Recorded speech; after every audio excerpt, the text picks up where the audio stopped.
लहरों से डरकर नौका पार नहीं होती, कोशिश करने वालों की कभी हार नहीं होती। लहरों से डरकर नौका पार नहीं होती, कोशिश करने वालों की कभी हार नहीं होती। नन्ही चींटी जब दाना लेकर चलती है, चढ़ती दीवारों पर बार फिसलती है। मन का विश्वास रगों में साहस भरता है, चढ़कर गिरना उसे ना अखरता है। आखिर उसकी मेहनत बेकार नहीं होती, कोशिश करने वालों की कभी हार नहीं होती। सिंधु सिंधु में डुबकियां डुबकियां सिंधु में गोताखोर लगाता है, हर बार जा जाकर खाली हाथ लौट कर आता है। डुबकियां सिंधु में गोताखोर लगाता है, हर बार जा जाकर खाली हाथ लौट कर आता है। मिलते नहीं सहज ही मोती गहरे पानी में, बढ़ता उत्साह इसी हैरानी में। मिलते नहीं सहज ही मोती गहरे पानी में, बढ़ता उत्साह इसी हैरानी में। मुट्ठी उसकी खाली हर बार नहीं होती, कोशिश करने वालों की कभी हार नहीं। असफलता एक चुनौती है, उसे स्वीकार करो। असफलता एक चुनौती है, उसे स्वीकार करो। क्या कमी रह गई है देखो और सुधार करो। क्या कमी रह गई है देखो और सुधार करो। जब तक ना हो सफल तुम नींद चैन को त्यागो। जब तक ना हो सफल तुम नींद चैन को त्यागो। संघर्ष का मैदान छोड़कर यूं न भागो, क्योंकि बिना कुछ किए जय जयकार नहीं होती, कोशिश करने वालों की कभी हार नहीं होती। जय हिंद माय फ्रेंड्स, मैं सौरभ आप सभी का डियर प्रतीक क्लास में स्वागत करता हूँ। मेरे साथियों, आपने बैकग्राउंड में पढ़ ही लिया होगा कि आज हम लोग उस टॉपिक का चर्चा करने वाले हैं जहां से कॉम्पिटिटिव एग्जाम में मेरे दोस्तों 2 से 3 क्वेश्चन। पोषण मेरे दोस्तों एक महत्वपूर्ण टॉपिक है और इसके अंतर्गत आने वाले पोषक तत्व जहां से मेरे दोस्तों 2 से 3 क्वेश्चन बनते हैं, तो इस 2 से 3 क्वेश्चन को फिक्स करने की जिम्मेदारी आज मैंने उठाई है। एक ही क्लास में हम इसे निपटा देंगे। तो आइए देरी ना करते हुए मेरे दोस्तों हम शुरू करते हैं अपने टॉपिक की ओर। हमारा टॉपिक का नाम है पोषण। टॉपिक का नाम मेरे दोस्तों क्या है? तो टॉपिक का नाम आपने देख ही लिया होगा। टॉपिक का नाम मेरे साथियों पोषण है। सबसे पहले हम पोषण की परिभाषा से शुरू करते हैं। तो मेरे दोस्तों पोषण की अगर आपसे परिभाषा वैसे तो एग्जाम में आपके पूछेगा नहीं, लेकिन आप जानकारी के लिए रखिएगा ध्यान में, पोषण कहते किसे हैं। तो मेरे साथियों इस पोषण की प्रक्रिया जीवों में होती है और जीवों द्वारा भोजन ग्रहण करना। जीवों द्वारा मेरे दोस्तों भोजन ग्रहण करना, जीवों द्वारा भोजन ग्रहण करना या मेरे साथियों पोषक तत्व प्राप्त करना, या पोषक तत्व प्राप्त करने की प्रक्रिया ही क्या कहलाता है? पोषक तत्व प्राप्त करने की प्रक्रिया मेरे साथियों पोषण कहलाता है। प्राप्त करने की प्रक्रिया क्या कहलाती है? प्राप्त करने की प्रक्रिया मेरे साथियों पोषण कहलाता है। यहाँ आपको विशेषकर क्या ध्यान देना है मेरे साथियों? ध्यान दीजिएगा, लयबद्ध में पढ़ते चलिएगा और आप सभी लोग भी अपने पेन कॉपी लिखा निकाल कर नोट करते चलिएगा। तो यहाँ पोषण की परिभाषा में आपको ध्यान देना है कि जीवों द्वारा भोजन ग्रहण करने पर जोर दिया जाता है। अगर जीव भोजन नहीं ग्रहण कर रहा है तो कम से कम पोषक तत्व प्राप्त करे, तो उसी को पोषण कहा जाता है। ठीक है, उसी को क्या कहते हैं? पोषण कहा जाता है। और मेरे दोस्तों याद रखिएगा, पोषण की आवश्यकता क्यों होती है? क्योंकि शरीर के सभी अंग प्रत्यंग मेरे दोस्तों पोषण के कारण ही चलते हैं। तो मेरे दोस्तों पोषण की अगर आपसे पूछ ले आवश्यकता निम्नलिखित में से बताइए कौन सा है, तब तो आप चूक जाएंगे और चूक जाएंगे तो गलत कर आएंगे। तो गलत ना हो मेरे दोस्तों, तो याद रखिएगा पोषण की आवश्यकता 4 कारणों से होती है। पोषण की आवश्यकता मेरे दोस्तों कितने कारणों से होती है? 4 कारणों से होती है। इसमें से पहला कारण है मेरे दोस्तों ऊर्जा के लिए। पहला कारण मेरे दोस्तों ऊर्जा के लिए।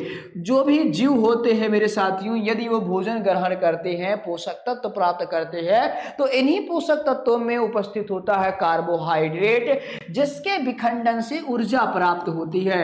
दूसरा है मेरे दोस्तों शरीर की वृद्धि और विकास के लिए। शरीर की मेरे दोस्तों वृद्धि और विकास के लिए, शरीर की वृद्धि और विकास के लिए मेरे साथियों पोषण की आवश्यकता होती है।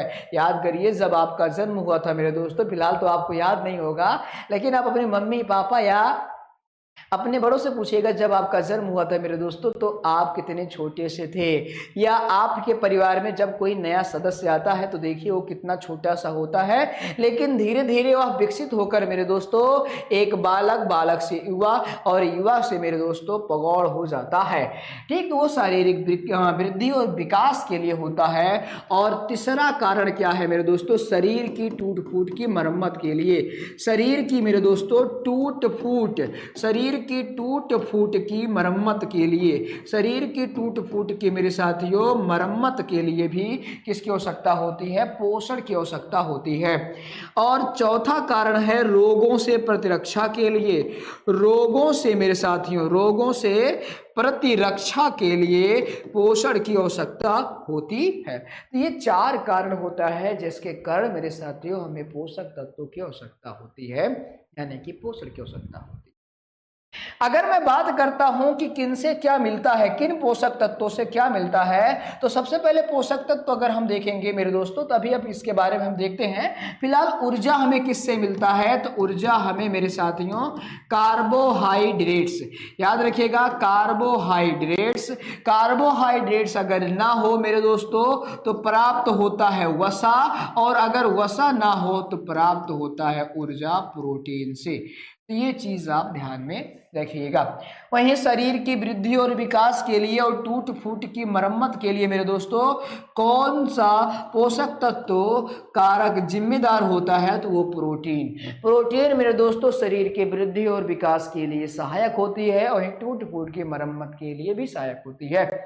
रोगों से प्रतिरक्षा के लिए मेरे दोस्तों, तो रोगों से प्रतिरक्षा के लिए आप याद रखिएगा मेरे दोस्तों विटामिन्स, विटामिन्स होते हैं मेरे दोस्तों। विटामिन्स के अलावा जल होता है, जल के अलावा मेरे दोस्तों खनिज लवण, जल के अलावा क्या होता है? खनिज लवण होता है। तो ये मेरे दोस्तों रोगों से प्रतिरक्षा करते हैं। आप यहां देख चुके होंगे मेरे दोस्तों पोषक तत्व कितने प्रकार से होते हैं।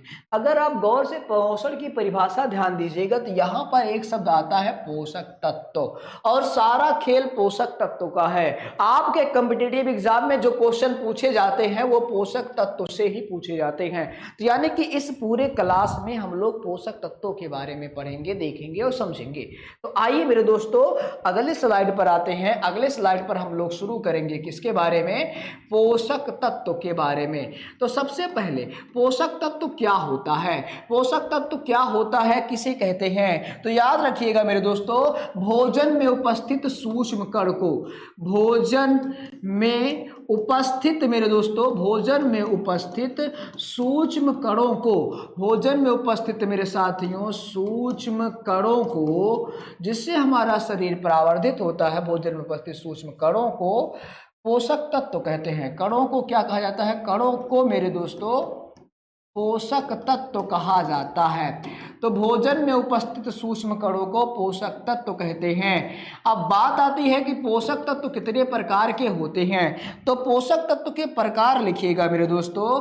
अगला जो हमारी हेडिंग होगी वो मेरे दोस्तों पोषक तत्व के प्रकार। एक चीज मेरे दोस्तों याद रखिएगा, ये डाटा तैयार करने में काफी समय लगा है, आप इसे नोट करिएगा, व्यर्थ मत जाने दीजिएगा। ये मेरे दोस्तों आपके एग्जाम में पूछा जा सकने वाला टॉपिक है। पोषक तत्व, पोषक तत्व की मेरे दोस्तों पोषक तत्व के प्रकार हम लोग देख रहे थे। पोषक तत्व कितने प्रकार का होता है? तो मेरे साथियों अगर हम शरीर की क्षमता को प्रभावित, शरीर की कार्यकी को प्रभावित करने वाले कारक को देखते हैं तो उसके कारण मेरे दोस्तों ये 3 प्रकार का होता है। याद रखिएगा मेरे दोस्तों, शारीरिक क्षमता को प्रभावित करने वाले कारक के आधार पर, शारीरिक क्षमता को मेरे दोस्तों प्रभावित करने वाले मेरे दोस्तों प्रभावित करने वाले कारक के आधार पर, प्रभावित करने वाले कारक के कारण मेरे दोस्तों, कारक के कारण मेरे साथियों ये 3 प्रकार के होते हैं। कितने प्रकार के? तो ये 3 प्रकार के होते हैं। कौन कौन सा होता है? ये 3 प्रकार के होते हैं। कौन कौन सा होता है मेरे दोस्तों? तो डैश कर कर लिखेंगे हम। नंबर एक होता है ऊर्जा निर्माणकारी पोषक तत्व। ऊर्जा निर्माणकारी पोषक तत्व मेरे साथियों, ऊर्जा निर्माणकारी पोषक तत्व। दूसरा होता है शारीरिक यानी कि मेरे दोस्तों शारीरिक संरचनात्मक निर्माणकारी पोषक तत्व। शारीरिक संरचनात्मक मेरे दोस्तों, शारीरिक संरचनात्मक निर्माणकारी पोषक तत्व, शारीरिक संरचनात्मक निर्माणकारी पोषक तत्व मेरे साथियों कौन होता है। और तीसरा है मेरे दोस्तों प्रतिरक्षाकारी, तीसरा है प्रतिरक्षाकारी पोषक तत्व, प्रतिरक्षाकारी पोषक तत्व। तो ये 3 प्रकार के पोषक तत्व होते हैं शरीर की क्षमता को प्रभावित करने वाले कारक के आधार पर। वहीं ऊर्जा निर्माणकारी पोषक तत्व मेरे दोस्तों कौन से हैं? तो ऊर्जा निर्माणकारी पोषक तत्व में कार्बोहाइड्रेट और वसा आता है। कार्बोहाइड्रेट्स मेरे साथियों, कार्बोहाइड्रेट्स और वसा, कार्बोहाइड्रेट्स और कौन आता है मेरे दोस्तों? तो और वसा आता है। तो कार्बोहाइड्रेट और वसा ऊर्जा निर्माणकारी पोषक तत्व होते हैं। वहीं शरीर निर्माणकारी में मेरे दोस्तों प्रोटीन आता है, रेशे आते हैं। प्रोटीन और रेशे मेरे साथियों ये शरीर निर्माणकारी पोषक तत्व के अंतर्गत आते हैं। वहीं प्रतिरक्षाकारी मेरे दोस्तों अगर आपसे पूछे तो प्रतिरक्षाकारी मेरे दोस्तों तो ये विटामिन होते हैं, जल होता है, खनिज लवण होता है। विटामिन, जल और खनिज लवण मेरे साथियों ये क्या होते हैं? तो ये प्रतिरक्षाकारी पोषक तत्व होते हैं। बारे में आइए समझते हैं मेरे साथियों पोषक तत्व क्या होता है, इसका रूप कैसा है और ये किस तरह से हमारे एग्जाम के लिए इम्पोर्टेंट है। तो पहले हम लोग लिखेंगे पोषक तत्व, और ये पोषक तत्व मेरे दोस्तों 2 भागों में डिवाइड होता है। कितने भागों में? 2 भागों में। एक को कहा जाता है कार्बनिक भाग, यानी कि कार्बनिक पोषक तत्व जिसमें कार्बन की मात्रा पाई जाती है, कार्बनिक पोषक तत्व उसे कहते हैं। और एक को कहा जाता है मेरे साथियों, एक को कहते हैं हम लोग अकार्बनिक। एक को कहा जाता है कार्बनिक और एक को कहेंगे निश्चित रूप से अकार्बनिक पोषक तत्व, अकार्बनिक पोषक तत्व। अगर मैं मेरे साथियों में कार्बनिक पोषक तत्व की बात करता हूं, किसकी? कार्बनिक पोषक तत्व की बात करता हूं, तो कार्बनिक पोषक तत्व मेरे साथियों 4 प्रकार का होता है। पहला कार्बोहाइड्रेट होता है मेरे दोस्तों, और इसके बारे में अभी हम मेरे दोस्तों विस्तृत चर्चा करने वाले हैं कि कार्बोहाइड्रेट से किस प्रकार के क्वेश्चन हमारे पेपर में पूछे जा सकते हैं। अगला है मेरे दोस्तों वसा। कार्बोहाइड्रेट के बाद कार्बनिक पदार्थ मेरे दोस्तों पोषक तत्व जो होता है वसा। और तीसरा है प्रोटीन, तीसरा है मेरे साथियों प्रोटीन, और चौथा होता है विटामिन। तो ये मेरे साथियों ये 4 पोषक तत्व जो है ये कार्बनिक पोषक तत्व होते हैं, इनमें कार्बन की मात्रा पाई जाती है। वहीं अकार्बनिक पोषक तत्व में मेरे दोस्तों मुख्य रूप से 2 ही आता है, एक जल जिसका सूत्र होता है H2O, और दूसरा होता है खनिज लवण, दूसरा होता है मेरे दोस्तों खनिज और लवण होता है, खनिज और लवण होता है। खनिज की अगर हम बात करते हैं मेरे साथियों, तो खनिज में आप जैसे देखेंगे लोहा, कैल्शियम, फास्फोरस, सोडियम, ये सभी मेरे दोस्तों तो ये पोषक तत्व होता है। अब इससे क्वेश्चन कैसे पूछे जाते हैं? इससे क्वेश्चन मेरे दोस्तों बृहद और अल्प पूछा जाता है, बृहद और अल्प पूछा जाता है। जैसे मेरे दोस्तों अगर मैं बात करता हूं कि शरीर के निर्माण के लिए सबसे ज्यादा पोषक तत्व की आवश्यकता किसकी होती है, तो सबसे ज्यादा पोषक तत्व की आवश्यकता कार्बोहाइड्रेट की, वसा की और प्रोटीन की होती है। इसलिए इसे मेरे दोस्तों, इसलिए इसे बृहद पोषक तत्व कहा जाता है। इसलिए मेरे साथियों इसे बृहद पोषक तत्व कहते हैं। और चूंकि विटामिन की मेरे दोस्तों आवश्यकता बहुत कम मात्रा में होती है, अल्प मात्रा में होती है, इसलिए इसे सूक्ष्म पोषक तत्व कहा जाता है। इसे क्या कहते हैं? इसे सूक्ष्म पोषक तत्व कहते हैं। ठीक यही नियम मेरे दोस्तों, यही नियम, यही रेगुलेशन मेरे दोस्तों जल और खनिज लवण पर भी लागू होता है। यानी कि जल और खनिज लवण को भी मेरे दोस्तों सूक्ष्म पोषक तत्व कहा जाता है। क्या कहा जाता है? सूक्ष्म पोषक तत्व कहते हैं। तो ये भी आप ध्यान में रखिएगा मेरे दोस्तों, कौन सूक्ष्म पोषक तत्व होता है और कौन बृहद पोषक तत्व होता है। ठीक, एक चीज और याद रखिएगा मेरे साथियों, शरीर में जो पाचन की प्रक्रिया होती है, पाचन की प्रक्रिया में मेरे दोस्तों पचने का काम कौन सा पोषक तत्व करता है, कौन सा नहीं होता है, तो ये भी ध्यान रखिएगा। तो मेरे साथियों कार्बोहाइड्रेट, वसा और प्रोटीन, कार्बोहाइड्रेट, वसा और प्रोटीन मेरे दोस्तों इन्हीं का पाचन संभव होता है। इन्हीं का मेरे दोस्तों क्या होता है? इन्हीं का पाचन होता है। लेकिन मेरे दोस्तों विटामिन हो गया, जल की बात हो गई, खनिज लवण की बात हो गई, इनका पाचन नहीं होता है।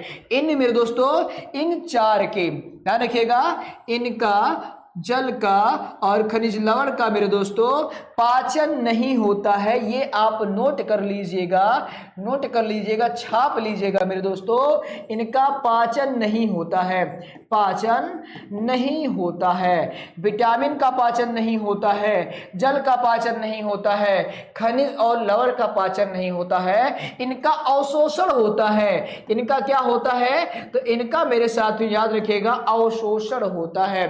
तो इनका पाचन नहीं होता है, इनका अवशोषण होता है। किसका? विटामिन का, जल का, खनिज और लवण का।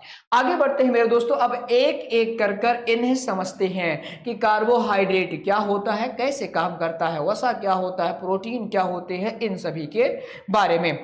तो आइए मेरे दोस्तों हम शुरू करते हैं सबसे नंबर 1 पर कार्बोहाइड्रेट के बारे में। तो कार्बोहाइड्रेट क्या होता है? कार्बोहाइड्रेट मेरे दोस्तों याद रखिएगा, अभी मैंने बताया था, ये ऊर्जा निर्माणकारी पोषक तत्व है। कार्बोहाइड्रेट क्या है? तो कार्बोहाइड्रेट मेरे साथियों ऊर्जा निर्माणकारी पोषक तत्व है। कार्बोहाइड्रेट ऊर्जा निर्माणकारी पोषक तत्व होता है। कार्बोहाइड्रेट ऊर्जा निर्माणकारी पोषक तत्व है। तो कार्बोहाइड्रेट कैसा पोषक तत्व होता है मेरे साथियों? कार्बोहाइड्रेट ऊर्जा निर्माणकारी पोषक तत्व होता है, ऊर्जा निर्माणकारी पोषक तत्व होता है। कार्बोहाइड्रेट का सूत्र अगर आपसे पूछे मेरे दोस्तों, तो कार्बोहाइड्रेट का सूत्र याद रखिएगा क्या होता है? CnH2nOn होता है। या इसी सूत्र को ऐसे भी प्रदर्शित करते हैं, C2O का होल ट्वाइस N होता है। होल मेरे दोस्तों N होता है। क्या होता है? कार्बोहाइड्रेट का सूत्र याद रखिएगा मेरे दोस्तों CnH2nOn होता है या CH2O होता है, CH2ON होता है। कार्बोहाइड्रेट की अगर हम बात करते हैं मेरे दोस्तों, तो कार्बोहाइड्रेट ऊर्जा निर्माण करता है, यानी कि मेरे दोस्तों याद रखिएगा, यानी कि इसके अपघटन के बाद, याद रखिएगा इसके क्या मेरे दोस्तों अपघटन के बाद, कार्बोहाइड्रेट के अपघटन के बाद मेरे दोस्तों, कार्बोहाइड्रेट के अपघटन के बाद शरीर को क्या प्राप्त होती है? तो शरीर को कार्य करने के लिए मेरे दोस्तों याद रखिएगा, कार्य करने के लिए मेरे साथियों, कार्य करने के लिए ऊर्जा प्राप्त होती है, ऊर्जा प्राप्त होती है। और इसमें अगर मैं बात करता हूं मेरे दोस्तों, शरीर को ऊर्जा किससे प्राप्त होती है मेरे दोस्तों, शरीर को ऊर्जा किससे प्राप्त होती है? तो शरीर को ऊर्जा याद रखिएगा मेरे साथियों, कार्बोहाइड्रेट से प्राप्त होती है। वो भी कौन? तो ग्लूकोस से मेरे दोस्तों शरीर को ऊर्जा प्राप्त होती है। एक ग्लूकोस का अणु जब अपघटित होता है तो 4.2 किलो कैलोरिक ऊर्जा निकलती है। एक ग्लूकोस का अणु मेरे दोस्तों, एक ग्लूकोस का अणु जब अपघटित होता है, टूटता है, तो 4.2 किलो कैलोरिक ऊर्जा उत्पन्न करता है। ठीक, ये आप ध्यान में रखिएगा। कार्बोहाइड्रेट में ये भी आप याद रखिएगा मेरे दोस्तों, यहां तो मैं आपको बताना ही भूल गया, लेकिन ये चीज आप ध्यान में रखिएगा मेरे दोस्तों कि कार्बोहाइड्रेट में कौन से पोषक तत्व हैं। इसमें देखेंगे तो ये सी है, और सी को कहा जाता है कार्बन। सी को मेरे दोस्तों किससे करते हैं? कार्बन कहा जाता है। और ये एच फॉर क्या होता है? हाइड्रोजन। एच फॉर क्या है मेरे दोस्तों? हाइड्रोजन। और ये ओ है, और ओ फॉर क्या होता है? ऑक्सीजन। यानी कि कार्बोहाइड्रेट हाइड्रोजन, कार्बन और ऑक्सीजन नामक पोषक तत्व से मिलकर बना होता है। अब हम बात करते हैं कार्बोहाइड्रेट के प्रकार की। किसकी मेरे दोस्तों? कार्बोहाइड्रेट के प्रकार की। तो कार्बोहाइड्रेट वैसे तो दो रूपों में होता है, एक सरल और एक जटिल। मेरे दोस्तों अगर मैं प्रकार की बात करता हूं तो ये मुख्य रूप से दो ही होता है, एक सरल कार्बोहाइड्रेट और एक जटिल कार्बोहाइड्रेट। यानी कि एक सरल और दूसरा क्या होता है? दूसरा जटिल कार्बोहाइड्रेट। सरल कार्बोहाइड्रेट में मेरे दोस्तों अगर मैं उदाहरण की बात करूं, सरल कार्बोहाइड्रेट के उदाहरण की बात करता हूं मेरे साथियों, तो सरल कार्बोहाइड्रेट के उदाहरण होते हैं ग्लूकोज, फ्रक्टोज, माल्टोज। ये सभी क्या? ग्लूकोज मेरे दोस्तों क्या होता है? ग्लूकोज होता है, फ्रक्टोज होता है, फ्रक्टोस होता है, माल्टोस होता है। ये सभी क्या है मेरे दोस्तों? तो ये सभी सरल कार्बोहाइड्रेट होते हैं। जटिल कार्बोहाइड्रेट की बात करते हैं तो जटिल कार्बोहाइड्रेट में सेलुलोज आता है मेरे साथियों। इसके बाद आता है स्टार्च आता है, सुक्रेज आता है मेरे साथियों। सुक्रेज के बाद ग्लाइकोजन आती है, ग्लाइकोजन आती है। तो ये सभी मेरे दोस्तों क्या होते हैं? ये सभी जटिल कार्बोहाइड्रेट होते हैं। लेकिन मेरे साथियों आप लोगों को मैं बता दूं कि इसी कार्बोहाइड्रेट को सेकेराइड के नाम से भी जाना जाता है। किससे मेरे दोस्तों? सेकेराइड के नाम से भी जाना जाता है। कार्बोहाइड्रेट को सेकेराइड के नाम से भी जाना जाता है, और जिसके कारण मेरे दोस्तों इसे 3 भागों में बांटते हैं, जाना जाता। तो सेकेराइड के नाम से किसे जाना जाता है? कार्बोहाइड्रेट को जाना जाता है। और इस सेकेराइड के अनुसार मेरे दोस्तों सेकेराइड के कारण ये 3 प्रकार का होता है। सेकेराइड के कारण मेरे दोस्तों कितने प्रकार का होता है? तो सेकेराइड के कारण ये 3 प्रकार का होता है। कौन कौन सा? तो कौन कौन से में मेरे दोस्तों याद रखिएगा, आता है मोनोसेकेराइड, मोनोसेकेराइड। इसके बाद मेरे दोस्तों डाइसेकेराइड, मोनोसेकेराइड, डाइसेकेराइड और पॉलीसेकेराइड। तो मोनोसेकेराइड, डाइसेकेराइड और पॉलीसेकेराइड। मोनोसेकेराइड के एग्जांपल याद रखिएगा मेरे दोस्तों, ग्लूकोज और फ्रक्टोज।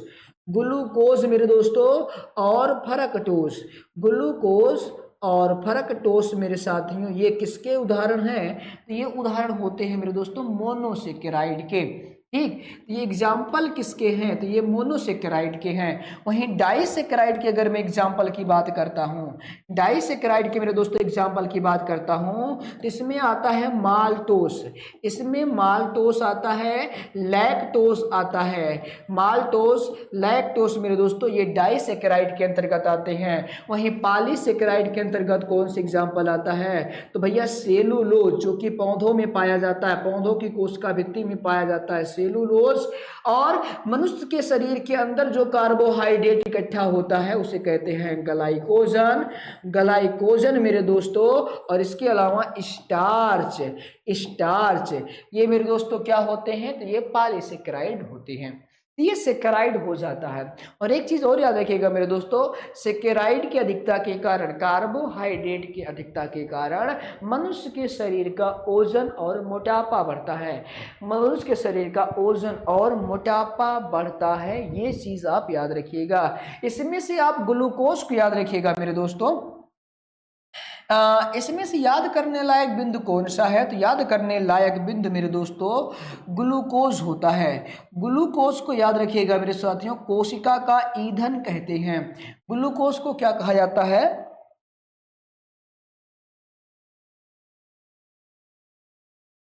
तो ग्लूकोज को मेरे साथियों कोशिका का ईंधन कहा जाता है, ये चीज आप याद रखिएगा। कोशिका का ईंधन, कोशिका का मेरे दोस्तों ईंधन किसे कहते हैं, तो कोशिका का ईंधन मेरे दोस्तों ग्लूकोज को कहा जाता है, ये चीज़ आप याद रखिएगा। क्योंकि ग्लूकोज के ही कारण मेरे दोस्तों शरीर के अंदर ऊर्जा बनती है, और ऊर्जा का निर्माण किसके खंडन के कारण होता है, ग्लूकोज के खंडन के कारण होता है। ठीक, तो ये चीज आप याद रखिएगा।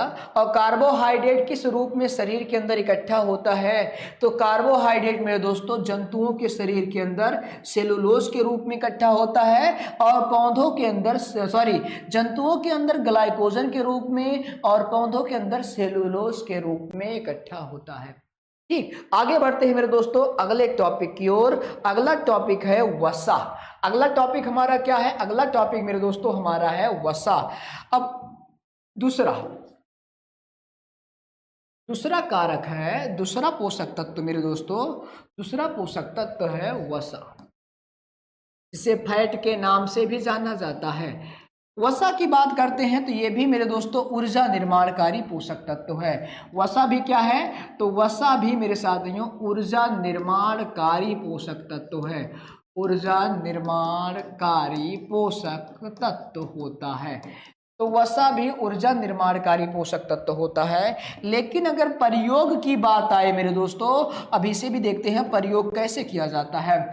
वसा, वसा का सूत्र याद रखिएगा मेरे दोस्तों। हाँ, एक चीज तो मैंने यहाँ बताना भूल गया, यहाँ मेरे दोस्तों याद रखिएगा, इसमें स्रोत कौन सा है, कार्बोहाइड्रेट प्राप्त करने के स्रोत, कार्बोहाइड्रेट प्राप्त करने के मेरे दोस्तों स्रोत कौन से होते हैं, कहाँ से हमें कार्बोहाइड्रेट प्राप्त हो सकता है, कहां से हमें कार्बोहाइड्रेट मेरे साथियों प्राप्त होता है, तो स्रोत याद रखिएगा। स्रोत, स्रोत क्या है, तो स्रोत मेरे दोस्तों गन्ना है, गन्ना है मेरे दोस्तों, गुड़ है, गन्ना गुड़, चावल, चावल है, गेहूं मेरे दोस्तों, गेहूं, मक्का, गेहूं, मक्का, शहद, शहद मेरे दोस्तों, ये सभी क्या है, ये सभी एक अच्छे कार्बोहाइड्रेट के स्रोत होते हैं। ठीक, केला भी याद रखिएगा मेरे दोस्तों, केला भी कार्बोहाइड्रेट का एक अच्छा स्रोत माना जाता है।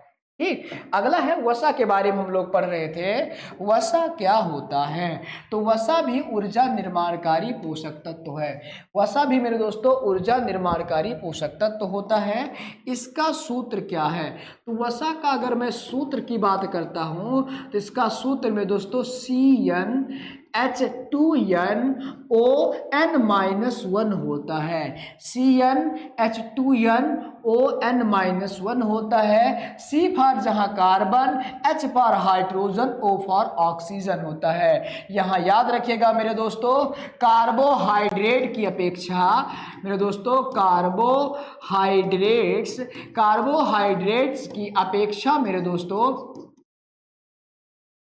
कार्बोहाइड्रेट की अपेक्षा एक ऑक्सीजन के अणु की कमी होती है मेरे दोस्तों, एक ऑक्सीजन अणु की कमी होती है, एक ऑक्सीजन अणु की क्या होती है, कमी होती है। तो ये चीज भी आप नोट कर ध्यान में रखिएगा मेरे दोस्तों। वसा और कार्बोहाइड्रेट में क्या अंतर होता है, तो कार्बोहाइड्रेट में ऑक्सीजन की एक अणु की मात्रा ज्यादा होती है, वहीं वसा में एक अणु की मात्रा कम होता है। ठीक। और अगर मैं वसा की बात करता हूं मेरे दोस्तों, वसा कितने प्रकार की होती है? तो वसा मेरे दोस्तों दो प्रकार की होती है। वसा के अगर मैं प्रकार की बात करता हूं तो वसा कितने प्रकार की होती है? तो मेरे साथियों वसा दो प्रकार की होती है। कितने प्रकार की? वसा दो प्रकार की होती है। कौन कौन सा मेरे दोस्तों? एक होता है असंतृप्त वसा, एक है मेरे साथियों असंतृप्त वसा, असंतृप्त वसा एक होता है मेरे साथियों असंतृप्त वसा, असंतृप्त वसा। और दूसरा होता है मेरे साथियों संतृप्त वसा। जब एक असंतृप्त है तो दूसरा बेसिक रूप से आप समझ जाइए क्या हो सकता है, तो ये संतृप्त वसा होगा। तो एक असंतृप्त वसा है और एक संतृप्त वसा होता है। अंतर क्या होता है? अंतर क्या होता है मेरे साथियों? असंतृप्त वसा में याद रखिएगा दोहरा बंधन पाया जाता है। कार्बन परमाणुओं के बीच में कैसा बंधन होता है मेरे दोस्तों? तो कार्बन परमाणुओं के बीच में, ध्यान रखिएगा किसके बीच में? कार्बन परमाणुओं के बीच में मेरे दोस्तों, कार्बन परमाणुओं के बीच में दोहरा बंधन पाया जाता है, यानी कि डबल बॉन्ड पाया जाता है। तो उसे असंतृप्त वसा कहते हैं। उसे क्या कहा जाता है? उसे असंतृप्त वसा कहा जाता है। और असंतृप्त वसा मेरे दोस्तों किस में पाया जाता है? असंतृप्त वसा मेरे दोस्तों जंतुओं से प्राप्त होता है कि मेरे साथियों पौधों से प्राप्त होता है, ये आपको बताना है। चलिए देखते हैं कितने लोग मेरे दोस्तों, आप ये कमेंट कर बताइएगा। ठीक, तो असंतृप्त वसा होता है। उदाहरण की बात करते हैं। किसकी बात करते हैं मेरे दोस्तों? उदाहरण की। आइए इसके उदाहरण के बारे में देखते हैं। असंतृप्त वसा के उदाहरण मेरे दोस्तों कौन कौन से हैं? तो असंतृप्त वसा के उदाहरण, असंतृप्त वसा का जो उदाहरण होता है मेरे दोस्तों, ये एक प्रकार के क्या होते हैं? तो ये एक प्रकार के मेरे दोस्तों वनस्पति से प्राप्त होने वाले वसा होते हैं। ये एक प्रकार से मेरे दोस्तों वनस्पति से प्राप्त होने वाले वसा होते हैं। इसलिए मेरे दोस्तों अगर उदाहरण की बात करें तो तेल, जितने प्रकार के तेल संभव हैं, चाहे सूरजमुखी का तेल हो, नारियल का तेल हो, बादाम का तेल हो, ठीक है, कोई भी तेल हो, तो वो कहलाते हैं किसका? पादप का। याद रखिएगा मेरे दोस्तों, किसका? पादप का। पादप का अगर तेल है तो वो असंतृप्त वसा के अंतर्गत आता है। किसके अंतर्गत आता है मेरे दोस्तों? तो वह असंतृप्त वसा के अंतर्गत आता है। ठीक, वह किसके अंतर्गत आता है? तो वह असंतृप्त वसा के अंतर्गत आता है। वहीं मेरे दोस्तों संतृप्त वसा क्या होता है? संतृप्त वसा क्या होता है? संतृप्त वसा की अगर मैं बात करता हूं मेरे दोस्तों, तो ये होता है जंतु वसा। ध्यान रखिएगा, इसमें तेल आ जाता है, सूरजमुखी, ये सभी। और संतृप्त वसा किसे कहते हैं? तो जिसमें कार्बन परमाणुओं के बीच में मेरे दोस्तों सिंगल बंध पाया जाए। ध्यान रखिएगा कैसा बंध? सिंगल बंध, यानी कि एकल बंध मेरे दोस्तों। कार्बन परमाणु के बीच में अगर एकल बंध पाया जाता है तो ऐसे वसा को, ऐसे कार्बन परमाणु वाले क्षेत्र को मेरे दोस्तों एकल बंध यानी संतृप्त वसा कहा जाता है। और इसमें कौन आता है? तो इसमें याद रखिएगा मेरे दोस्तों जंतु से प्राप्त जो वसा होता है, जंतु से प्राप्त वसा, जंतु से प्राप्त वसा मेरे दोस्तों जो होते हैं ये संतृप्त में आते हैं। वहीं पादप से प्राप्त मेरे दोस्तों याद रखिएगा, पादप से प्राप्त, पादप बोलिए या वनस्पति बोलिए, पादप बोलिए या वनस्पति बोलिए, वनस्पति से मेरे दोस्तों प्राप्त वसा, वनस्पति से प्राप्त वसा जो होता है मेरे दोस्तों वो होता है कौन? वो होता है असंतृप्त वसा। ठीक, तो ये आप ध्यान रखिएगा। और उदाहरण की बात किया जाए तो आप याद रखिएगा बादाम, मूंगफली, बादाम, मूंगफली, पॉम ऑयल, पॉम मेरे दोस्तों, पॉम ऑयल, सरसों का तेल, सरसों का तेल, मूंगफली, बादाम, सरसों का तेल, नारियल का तेल, ये सभी मेरे दोस्तों कैसे होते हैं? असंतृप्त वसा होते हैं। वहीं अगर मैं जंतु के वसा की बात करता हूं मेरे दोस्तों, तो जंतु की वसा में दूध आता है, मक्खन आता है मेरे दोस्तों, मां अधका खाना, मक्खन आता है, घी आता है, घी, मक्खन, घी मेरे दोस्तों, अंडा, अंडा, अंडा आता है, या मछली का तेल, मछली का तेल, मछली का तेल मेरे दोस्तों, ये सभी कैसे वसा होते हैं? तो ये सभी संतृप्त वसा होते हैं। एक चीज याद रखिएगा मेरे दोस्तों, असंतृप्त वसा पादप वसा को कहा जाता है। पादप से या वनस्पतियों से प्राप्त वसा मेरे दोस्तों असंतृप्त होता है। वही संतृप्त वसा मेरे दोस्तों जंतुओं से प्राप्त वसा जो होता है, जंतुओं से जो प्राप्त वसा होता है, उसे मेरे साथियों हम लोग क्या कहते हैं? उसे मेरे साथियों हम लोग कहते हैं संतृप्त वसा। ये आप ध्यान में रखिएगा, ये आप क्या रखेंगे मेरे दोस्तों? ध्यान में रखेंगे। एक चीज और याद रखिएगा, वसा का सबसे अच्छा उदाहरण क्या है? यानी कि मेरे दोस्तों कौन सा वसा खाने के लिए सबसे ज्यादा सुटेबल होता है, सबसे ज्यादा अच्छा? तो मेरे दोस्तों सबसे ज्यादा अच्छा, सबसे सबसे ज्यादा अच्छा वसा कौन सा है? तो सबसे ज्यादा अच्छा वसा मेरे साथ याद रखिएगा, कुसुम, कुसुम का तेल।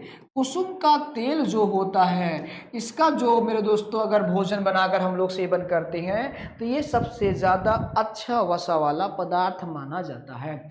हाँ, इसकी कमी से रोग भी होता है मेरे दोस्तों, इसकी कमी से रोग होता है। इसकी कमी से क्या होता है? तो वसा की कमी से मेरे साथियों रोग भी होते हैं। ध्यान रखिएगा, वसा की कमी से रोग भी होता है। कौन सा रोग? तो वसा की कमी से मेरे दोस्तों होने वाला रोग। वसा की कमी से होने वाला रोग कौन सा है? तो वसा की कमी से होने वाला मेरे दोस्तों जो रोग है वो है एथेरोस्क्लेरोसिस होता है। क्या होता है मेरे दोस्तों?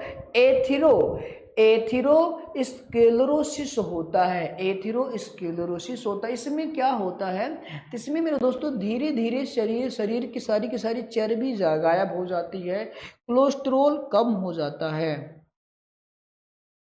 ठीक, तो ये आप ध्यान में रखिएगा। क्या होता है? एर्थीरियो, रोग का नाम क्या है मेरे दोस्तों? तो रोग का नाम आप छाप लीजिएगा, एरिथेरो एस्क्लेरोसिस,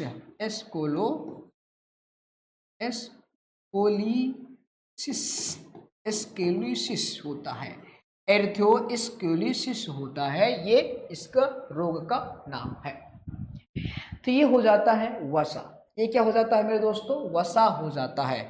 इसके बाद आता है प्रोटीन। इसके बाद मेरे दोस्तों अगला है प्रोटीन। प्रोटीन के बारे में देखिएगा, नंबर 3 पर कौन आता है? तो नंबर 3 पर आता है प्रोटीन। नंबर 3 पर मेरे साथियों प्रोटीन है। प्रोटीन याद रखिएगा मेरे दोस्तों कैसा पोषक तत्व होता है? तो प्रोटीन मेरे दोस्तों ये निर्माणकारी, ध्यान रखिएगा, ये निर्माणकारी पोषक तत्व है। ये शरीर निर्माणकारी, ऐसे लिखते हैं, ये क्या है? ये शरीर निर्माणकारी पोषक तत्व होता है। शरीर निर्माणकारी पोषक तत्व किसे कहते हैं? तो शरीर निर्माणकारी मेरे साथियों पोषक तत्व कहा जाता है प्रोटीन को। प्रोटीन का निर्माण याद रखिएगा मेरे दोस्तों किससे होता है? प्रोटीन का निर्माण मेरे दोस्तों एमिनो अम्ल से होता है। किससे? एमिनो अम्ल, एमिनो अम्ल के बहुलक से, के बहुलक, एमिनो अम्ल के बहुलक से मेरे दोस्तों प्रोटीन का निर्माण होता है। एमिनो अम्ल के बहुलक से निर्मित होता है। प्रोटीन किससे निर्मित होता है? एमिनो अम्ल के बहुलक से निर्मित होता है।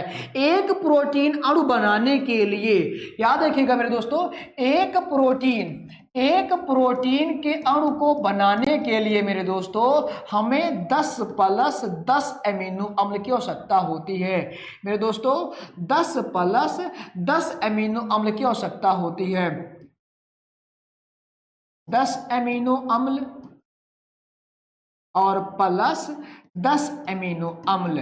तो ये मेरे दोस्तों मैंने इसलिए ऐसा क्यों लिखा है, तो मैंने इसलिए ऐसा लिखा है मेरे साथियों, क्योंकि ये जो 10 अमीनो अम्ल होते हैं ये शरीर के अंदर होते हैं, शरीर में पाए जाते हैं। 10 अमीनो अम्ल शरीर में पाए जाते हैं मेरे दोस्तों, पाए जाते हैं। और जबकि मेरे दोस्तों 10 अमीनो अम्ल जो है ये पोषक तत्व भोज्य पदार्थ से प्राप्त होते हैं। कहाँ से प्राप्त होते हैं? भोज्य पदार्थों के पाचन के बाद प्राप्त होता है। तो भोज्य पदार्थों के पाचन के बाद मेरे दोस्तों 10 अमीनो अम्ल प्राप्त होते हैं, और शरीर के अंदर 10 अमीनो अम्ल पहले से होते हैं, और ये जब 10 और 10 मिलते हैं तो बनता है 20 अमीनो अम्ल। क्या बनता है मेरे दोस्तों? 20 अमीनो अम्ल बनता है, यानी कि प्रोटीन का निर्माण मेरे दोस्तों 20 अमीनो अम्लों से बनता है। फिलहाल यहाँ में इसे नहीं लिखते हैं।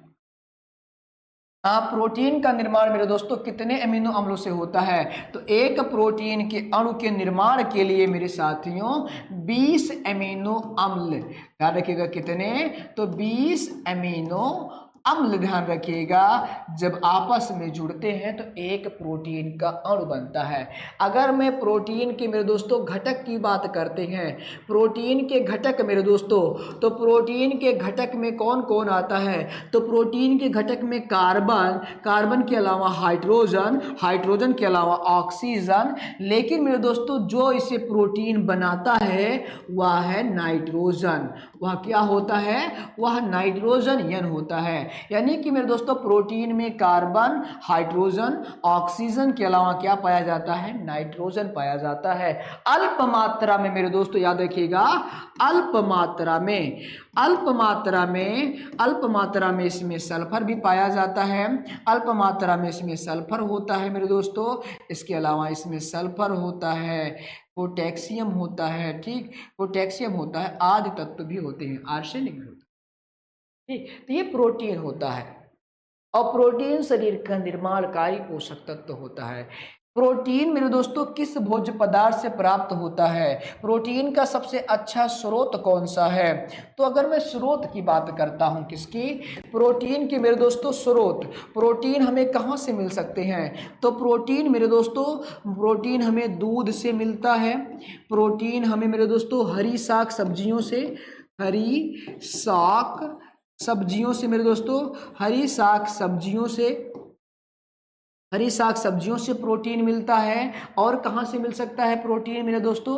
प्रोटीन हमें और कहाँ से मिल सकता है? तो प्रोटीन मेरे साथियों हमें मिल सकता है अंडा से मिलेगा, चना से मिलेगा, दाल मेरे दोस्तों, ध्यान रखिएगा, दलहन वाली फसलों से, दाल से मिलता है। हम लिख सकते हैं इसे दलहन वाली फसलों से,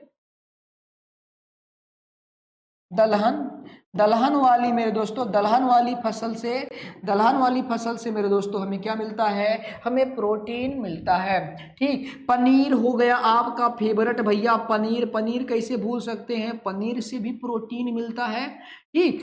और मशरूम मेरे दोस्तों, कवक, ठीक, इससे भी हमें प्रोटीन प्राप्त होता है। दूध, हरा साग सब्जी, अंडा, चना, दलहन वाली फसल, और सबसे ज्यादा मात्रा में सोयाबीन। प्रोटीन सबसे अधिक मात्रा में किसमें पाया जाता है? तो मेरे साथ याद रखिएगा, प्रोटीन सबसे अधिक मात्रा में सबसे ज्यादा प्रोटीन किसमें पाया जाता है? तो सबसे ज्यादा प्रोटीन मेरे साथियों सोयाबीन में पाया जाता है। हाँ, इसका कुछ दुष्प्रभाव भी है। प्रोटीन का मेरे साथियों कुछ दुष्प्रभाव भी होता है। जैसे प्रोटीन की कमी से रोग होता है। प्रोटीन की कमी से मेरे दोस्तों 2 रोग होते हैं। प्रोटीन की कमी से 2 रोग होते हैं। कितने रोग मेरे दोस्तों? प्रोटीन की कमी से 2 रोग होते हैं। कौन कौन सा रोग होता है? ये कौन कौन सा रोग होता है? तो एक रोग मेरे दोस्तों, एक रोग इस तरफ लिखेंगे, एक रोग इस तरफ। एक रोग होता है मेरेस्मस, एक रोग है मेरेस्मस, और दूसरा रोग होता है मेरे दोस्तों क्वाइशयोकर, योरिकर, क्वायस योरिकर रोग होता है। ये दो रोग होते हैं मेरे दोस्तों प्रोटीन की कमी से। मेरेस्मस याद रखिएगा मेरे दोस्तों,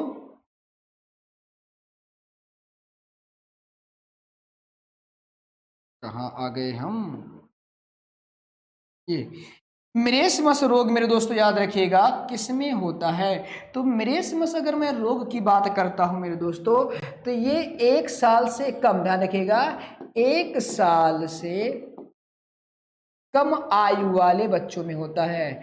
1 साल से कम आयु वाले बच्चों में होता है। किसमें मेरे दोस्तों, ये बच्चों में, 1 साल से कम आयु वाले बच्चों में होता है। वहीं क्वाइशियोकर की बात करता हूं मेरे दोस्तों, तो क्वाइशियोकर रोग जो होता है ये मेरे दोस्तों 1 से 3 साल, ध्यान रखिएगा, 1 से 3 साल के बच्चों में होता है। 1 से 3 साल के बच्चों में मेरे दोस्तों ये रोग देखने को मिलता है।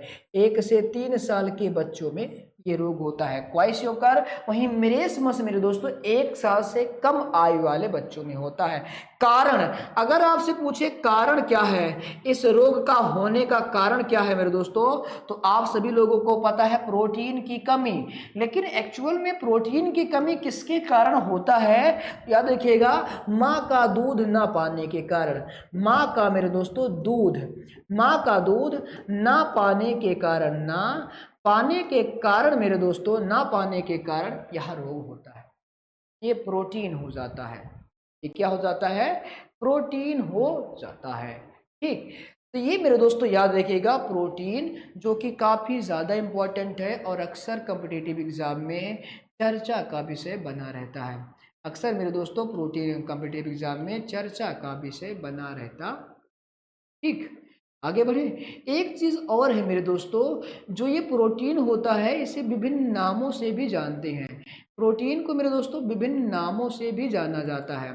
जैसे जैसे मेरे दोस्तों अंडे में कौन सा प्रोटीन पाया जाता है, रुधिर में कौन सा प्रोटीन पाया जाता है मेरे दोस्तों, रक्त में कौन सा प्रोटीन है, अंडे में कौन सा प्रोटीन होता है, दाल में प्रोटीन कौन सा होता है, वगैरह वगैरह वगैरह।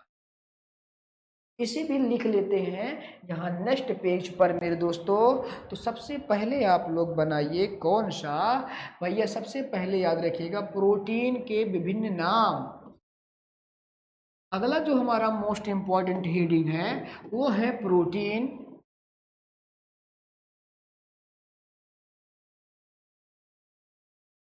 प्रोटीन के रूप और नाम, प्रोटीन के रूप और नाम, प्रोटीन के रूप और नाम मेरे दोस्तों। सबसे पहले इसमें आता है अंडा। सबसे पहले क्या आएगा, अंडा, अंडा। दूसरा है मेरे दोस्तों रक्त, दूसरा क्या हो जाएगा, रक्त, रक्त में कौन सा प्रोटीन है। तीसरा मेरे साथियों अनाज, अनाज में कौन सा प्रोटीन होता है। चौथा है मेरे दोस्तों दाल, दाल में किस प्रकार का प्रोटीन होता है। ठीक है, दाल हो जाए, अनाज हो जाए, ये मेरे दोस्तों किस प्रकार के प्रोटीन इसमें पाए जाते हैं, ये पूछ सकता है आपके पेपर में। अगर किसी को पता है मेरे दोस्तों, जिसका कमेंट आप ज़रूर कमेंट बॉक्स में करिएगा।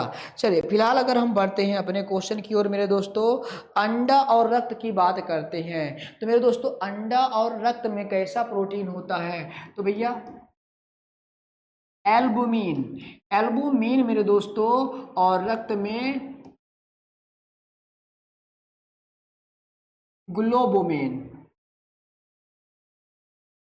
ग्लोबुमिन, एल्बुमिन और ग्लोबुमिन मेरे दोस्तों ये रक्त अंडा दोनों में पाया जाता है। प्लस कर देता हूँ, ये क्या कर देता हूँ, प्लस कर देता हूँ मेरे दोस्तों, ये दोनों में होता है। ये अंडे में भी होता है, रक्त में भी होता है, और ये अंडे में भी होता है और रक्त में भी होता है। अनाज के प्रोटीन का नाम क्या होता है, दाल के प्रोटीन का नाम मेरे दोस्तों आपने सुना होगा मेरे दोस्तों फाइब्रिन, फाइब्रिन भी मेरे दोस्तों याद रखिएगा, फाइब्रिन, फाइब्रिन भी एक प्रकार की क्या है, प्रोटीन का ही नाम है, जो कि कहाँ पाया जाता है, रक्त में पाया जाता है। फाइब्रिन भी मेरे दोस्तों एक प्रकार की प्रोटीन का ही नाम है, जो कि कहाँ पाया जाता है, जो कि मेरे दोस्तों पाया जाता है कहाँ, आपके रक्त में पाया जाता है। ऐसे मेरे दोस्तों कैरेटिन, ध्यान रखिएगा कौन सा, केरेटिन, केरेटिन मेरे दोस्तों, केरेटिन नामक प्रोटीन होता है, ये कहाँ पाया जाता है, तो ये बालों में, बालों में, नाखून, बाल, नाखून, सींग, बाल, नाखून, सींग, खुर, खुर, इसमें मेरे दोस्तों जो प्रोटीन पाया जाता है, मकड़ी का जाला, मकड़ी का जाला, इनमें मेरे दोस्तों कैसा प्रोटीन होता है, तो ये केरेटिन प्रोटीन होता है। कैसा प्रोटीन होता है मेरे दोस्तों, तो केरेटिन प्रोटीन होता है, किसमें, ये मेरे दोस्तों किसमें, तो ये बाल, नाखून, सींग, खुर, मकड़ी का जाल। ठीक, अब बात करते हैं दाल, दाल में कैसा प्रोटीन होता है और अनाज में कैसा प्रोटीन होता है। तो मेरे दोस्तों दाल में अगर मैं बात करता हूं, तो दाल में प्रोलैंगमिन्स होता है, प्रोलैंगमिन्स नामक प्रोटीन होता है। वहीं अनाज में मेरे दोस्तों ग्लोमेटिन्स, ग्लोमेटिन्स मेरे दोस्तों, ग्लोमेटिन्स नामक प्रोटीन होता है, ग्लोमेटिन्स नामक प्रोटीन होता है। दूध में कैसा प्रोटीन होता है, तो ये भी ध्यान रखिएगा मेरे दोस्तों, किसमें, दूध में, दूध में मेरे दोस्तों, दूध में पाया जाने वाला प्रोटीन, तो दूध में जो प्रोटीन होता है उस प्रोटीन का नाम होता है केसीन प्रोटीन। दूध में पाया जाने वाला प्रोटीन का नाम क्या होता है, तो दूध में पाया जाने वाला प्रोटीन का नाम मेरे साथियों केसीन प्रोटीन होता है। ये 6 हुए थे, तो ये हो गया 7वां, ये हो गया 7वां। तो ये मेरे दोस्तों दूध में पाया जाने वाला प्रोटीन। बाकी मेरे दोस्तों आप लोग पढ़ते होंगे फास्फोलिपिड, न्यूक्लियोप्रोटीन, ग्लाइकोप्रोटीन, ये सभी भी मेरे दोस्तों कहाँ पाए जाते हैं, तो ये सभी भी मेरे दोस्तों पाए जाते हैं शरीर के अंदर। न्यूक्लियोप्रोटीन केंद्र के अंदर पाया जाता है मेरे दोस्तों, और ग्लाइकोप्रोटीन मेरे दोस्तों ग्लूकोज में, ग्लूकोज के रूप में शरीर की आकृति के अंदर उपस्थित होता है, जिसे ग्लाइकोजन कहते हैं। ये कार्बोहाइड्रेट के रूप में परावर्तित हो जाता है। इसके अलावा मेरे दोस्तों एक होता है लाइपोप्रोटीन, एक याद रखिएगा मेरे दोस्तों, अंडे की जर्दी में, अंडे की जर्दी में कैसा प्रोटीन होता है, अंडे की जर्दी, अंडे की जर्दी में मेरे दोस्तों कैसा प्रोटीन होता है, तो ये भी याद रखिएगा लाइपो प्रोटीन होता है। अंडे की जर्दी में कैसा प्रोटीन होता है, तो अंडे की जर्दी में लाइपो प्रोटीन होता है। तो ये चीज आप ध्यान में रखिएगा। आगे बढ़ते हैं मेरे दोस्तों, अगला टॉपिक है प्रोटीन हो गया, वसा हो गया, कार्बोहाइड्रेट हो गए, और इसके बाद बचा है विटामिन। विटामिन को थोड़ा होल्ड करते हैं मेरे साथियों। हम सबसे पहले पढ़ते हैं किसके बारे में, सबसे पहले पढ़ते हैं मेरे दोस्तों खनिज लवण के बारे में। किसके बारे में पढ़ेंगे, तो सबसे पहले मेरे दोस्तों हम लोग खनिज के बारे में देख लेते हैं, खनिज कौन सा इंपॉर्टेंट है। तो ये 3 हुए थे, तीसरे के बाद मेरे दोस्तों हम लोग चौथा पढ़ने वाले हैं, चौथा नहीं 5वां हम लोग रखते हैं डायरेक्ट जल। डायरेक्ट किसके रख देते हैं, जल रख देते हैं मेरे दोस्तों। विटामिन को अभी हम होल्ड करते हैं, क्योंकि विटामिन कई प्रकार के होते हैं, उनका रासायनिक नाम, उसके स्रोत और उसका कमी से होने वाला रोग। जल मेरे दोस्तों सबसे पहले छापिए, अक्सर एग्जाम में पूछा जाता है सर्वात्रिक विलायक किसे कहते हैं। तो मेरे दोस्तों सर्वात्रिक विलायक, सर्वात्रिक विलायक किसे कहा जाता है, तो मेरे साथियों सर्वात्रिक विलायक, सर्वात्रिक विलायक जल को कहा जाता है। जल हर एक चीज को अपने अंदर घोलने की क्षमता रखती है, जल हर एक चीज को अपने अंदर घोलने की क्षमता रखती है। ये मेरे दोस्तों शरीर को स्वच्छ रखती है, शरीर को क्या करती है, शरीर को मेरे दोस्तों स्वच्छ रखती है, शरीर को स्वच्छ रखती है। दूसरा, शरीर में मेरे दोस्तों इसकी प्रतिशत मात्रा, शरीर की शरीर में मेरे दोस्तों इसकी प्रतिशत मात्रा कितनी होती है, शरीर में प्रतिशत मात्रा अगर मैं पूछ लूं, तो शरीर में मेरे दोस्तों इसकी प्रतिशत मात्रा जो होती है वो होता है 65%। अगर शरीर मेरे दोस्तों 100% का पूरा भार एक्वायर करता है, तो टोटल 65% भार किसका होता है, टोटल 65 भार मेरे दोस्तों किसका होता है? तो जल का होता है।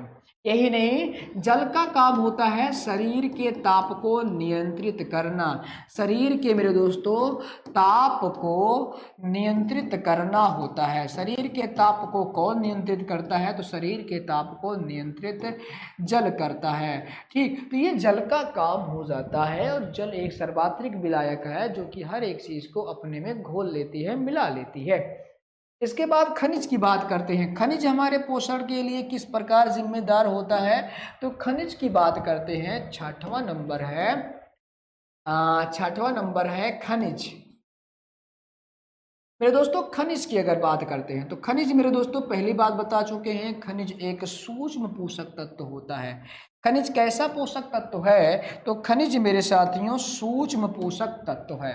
सबसे पहले बात, खनिज कैसा पोषक तत्व है? तो ये सूक्ष्म पोषक तत्व होता है।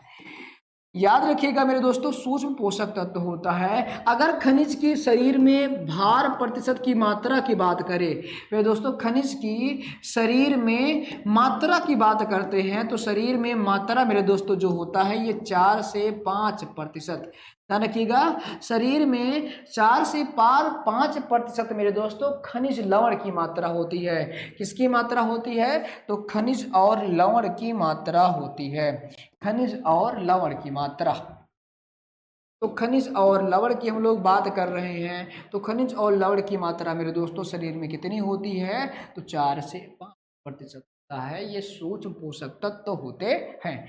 और अगर बात किया जाए शरीर में कितने पोषक, कितने खनिज लवण की मात्रा, खनिज की आवश्यकता होती है या लवण की आवश्यकता होती है, तो मेरे दोस्तों टोटल 29, ध्यान रखिएगा 29 तत्व खनिज रूप में, ध्यान रखिए किस रूप में? खनिज और लवण के रूप में, खनिज और लवण के रूप में मेरे दोस्तों शरीर के अंदर पाए जाते हैं। शरीर के अंदर कहाँ मेरे दोस्तों? शरीर में उपस्थित होते हैं।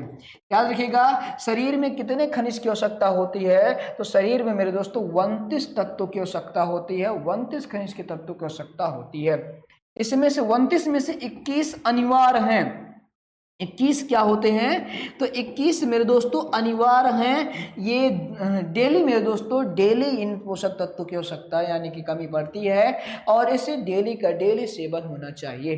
ठीक, तो ये 21 तत्व अनिवार्य होते हैं जो कि शरीर में विद्यमान रहते हैं, बनते रहते हैं, बिगड़ते रहते हैं। लेकिन मेरे दोस्तों कुछ तत्व यानी कि जो बचते हैं 8 तत्व, ये कभी अल्प मात्रा में होते हैं, कभी नहीं होते हैं, कभी होते हैं, ऐसे। ठीक, इसमें से कुछ खनिज के बारे में बात करते हैं जिससे संबंधित कुछ रोग भी हैं। जैसे मेरे दोस्तों हम बात करते हैं लोहा, Fe मेरे दोस्तों Fe से बना होता है हीमोग्लोबिन। Fe से क्या बना होता है? हीमोग्लोबिन बना होता है। हीमोग्लोबिन को मेरे दोस्तों याद रखिएगा क्या कहते हैं? श्वसन रंजक, श्वसन रंजक कहा जाता है, श्वसन रंजक कहा जाता है मेरे दोस्तों। और यह निर्माण करता है किसका? यह भी मेरे दोस्तों निर्माण करता है आरबीसीएस का। किसका? आरबीसीएस, रेड ब्लड कार्पल्स का निर्माण करता है। और जब भी इसकी कमी होती है मेरे दोस्तों, याद रखिएगा, जब इसकी कमी होती है, यफी की मेरे दोस्तों जब कमी होती है, यफी किसे कहते हैं? फेरस को कहा जाता है। इसी को लोहा कहा जाता है। इसी को क्या कहते हैं? इसी को मेरे दोस्तों लोहा कहते हैं। फेरस बोलिए या लोहा बोलिए, बात एक है। इसकी कमी से मेरे दोस्तों याद रखिएगा एनीमिया रोग होता है। एनीमिया रोग होता है, लोहे की कमी से एनीमिया रोग होता है। इसकी कमी से मेरे दोस्तों जब ये घटता है तो टाइफाइड रोग में भी ये लोहा ही प्रभावित होता है। आरबीसी कौन प्रभावित होता है? आरबीसी प्रभावित होता है। ठीक, सिकल सेल एनीमिया आया है तो यार रेड ब्लड कार्पल्स जरूर प्रभावित होता है। इसके अलावा और कुछ खनिज हैं जैसे आई का मतलब क्या होता है? आयोडीन। आई का मतलब मेरे दोस्तों आयोडीन। आयोडीन की कमी से मेरे दोस्तों कौन सा रोग हो जाता है? तो आयोडीन की कमी से मेरे दोस्तों याद रखिएगा गलगंडा रोग, गलगंडा या घेंघा रोग मेरे दोस्तों, या घेंघा रोग, गलगंडा रोग बोलिए या घेंघा रोग बोलिए, किसके कारण होता है मेरे दोस्तों? तो ये आयोडीन, किसके कारण मेरे दोस्तों? आयोडीन नामक खनिज के कारण। आयोडीन नामक मेरे दोस्तों, आयोडीन नामक खनिज के कारण यह रोग होता है। ठीक। इसके अलावा अन्य खनिज की बात करते हैं, इसके अलावा मेरे दोस्तों अन्य खनिज की बात करते हैं, जैसे कैल्शियम और फास्फोरस। कैल्शियम और फास्फोरस की चर्चा करते हैं। Ca का मतलब क्या हो जाएगा? Ca का मतलब मेरे दोस्तों कैल्शियम, Ca का मतलब कैल्शियम हो गया, P का मतलब हो जाता है फास्फोरस।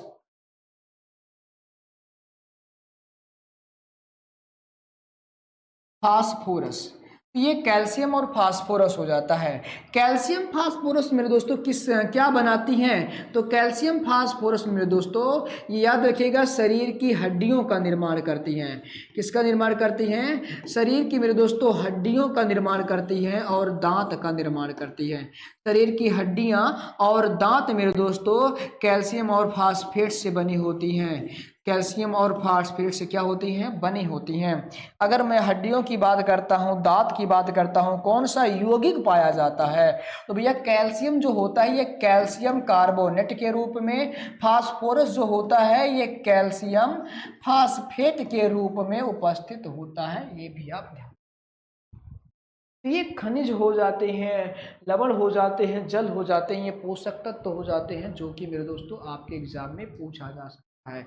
एक चीज और याद रखिएगा, यहाँ पर वसा पढ़ाते समय मैंने आपको ध्यान नहीं दिया, एक ध्यान रखिएगा, जब एक प्रोटीन का, तो आइए मेरे साथियों अब जो आखिरी बचा हुआ है हम लोग इसे निपटा देते हैं।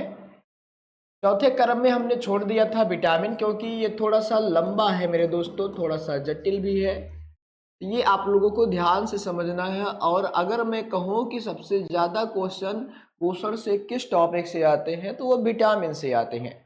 विटामिन की बात, सबसे पहली बात विटामिन की मेरे दोस्तों, यह एक जटिल कार्बनिक, यह एक मेरे दोस्तों क्या होता है? यह एक जटिल, ध्यान रखिएगा, जटिल कार्बनिक, जटिल कार्बनिक सूक्ष्म पोषक तत्व होता है। सूक्ष्म पोषक तत्व होता है।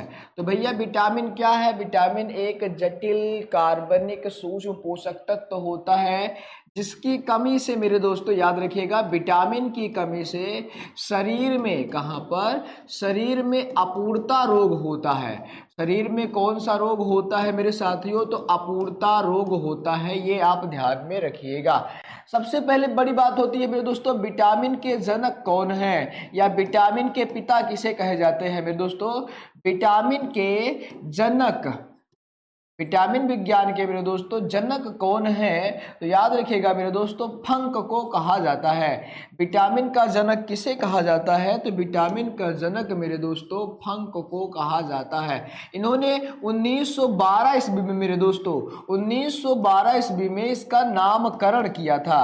यानी कि विटामिन शब्द का प्रयोग सबसे पहले किसने किया था? तो फंक ने किया था मेरे दोस्तों। इसीलिए विटामिन का जनक किसे कहते हैं? तो मेरे साथियों विटामिन का जनक ही इन्हें बना दिया गया है।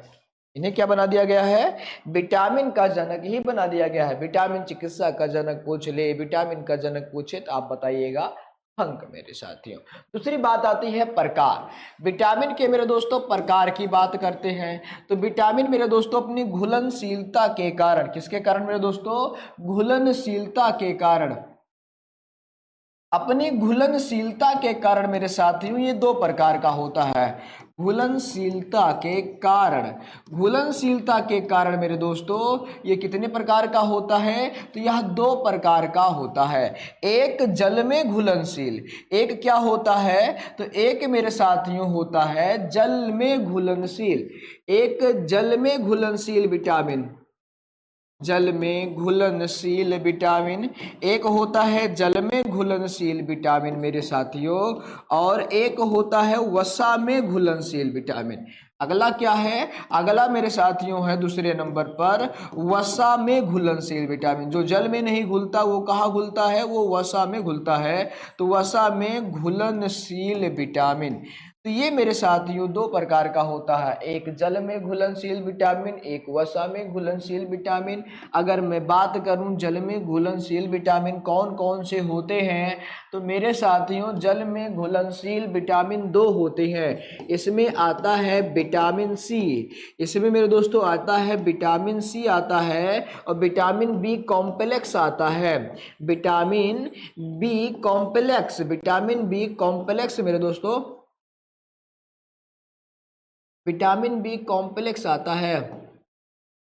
तो विटामिन बी कॉम्प्लेक्स और विटामिन सी मेरे दोस्तों ये दोनों किसमें, तो ये दोनों वसा में घुलनशील विटामिन, जल में घुलनशील विटामिन होते हैं। वहीं वसा में घुलनशील विटामिन की बात करते हैं तो ये चार हैं, इन्हें एडक कहा जाता है, ADEK, एडक मेरे दोस्तों। ये क्या है, ये विटामिन ए है मेरे दोस्तों, विटामिन ए, विटामिन ए हो जाएगा, विटामिन डी हो जाता है, विटामिन ई और विटामिन के।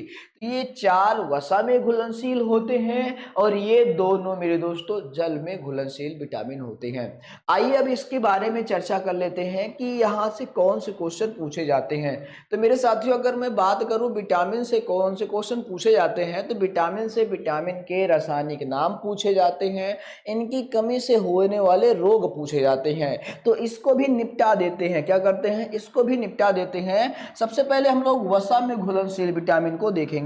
सबसे पहले वसा में घुलनशील विटामिन को देखेंगे मेरे दोस्तों। तो जो अगली हेडिंग है मेरे दोस्तों वो है हमारी वसा में घुलनशील विटामिन, वसा में घुलनशील विटामिन।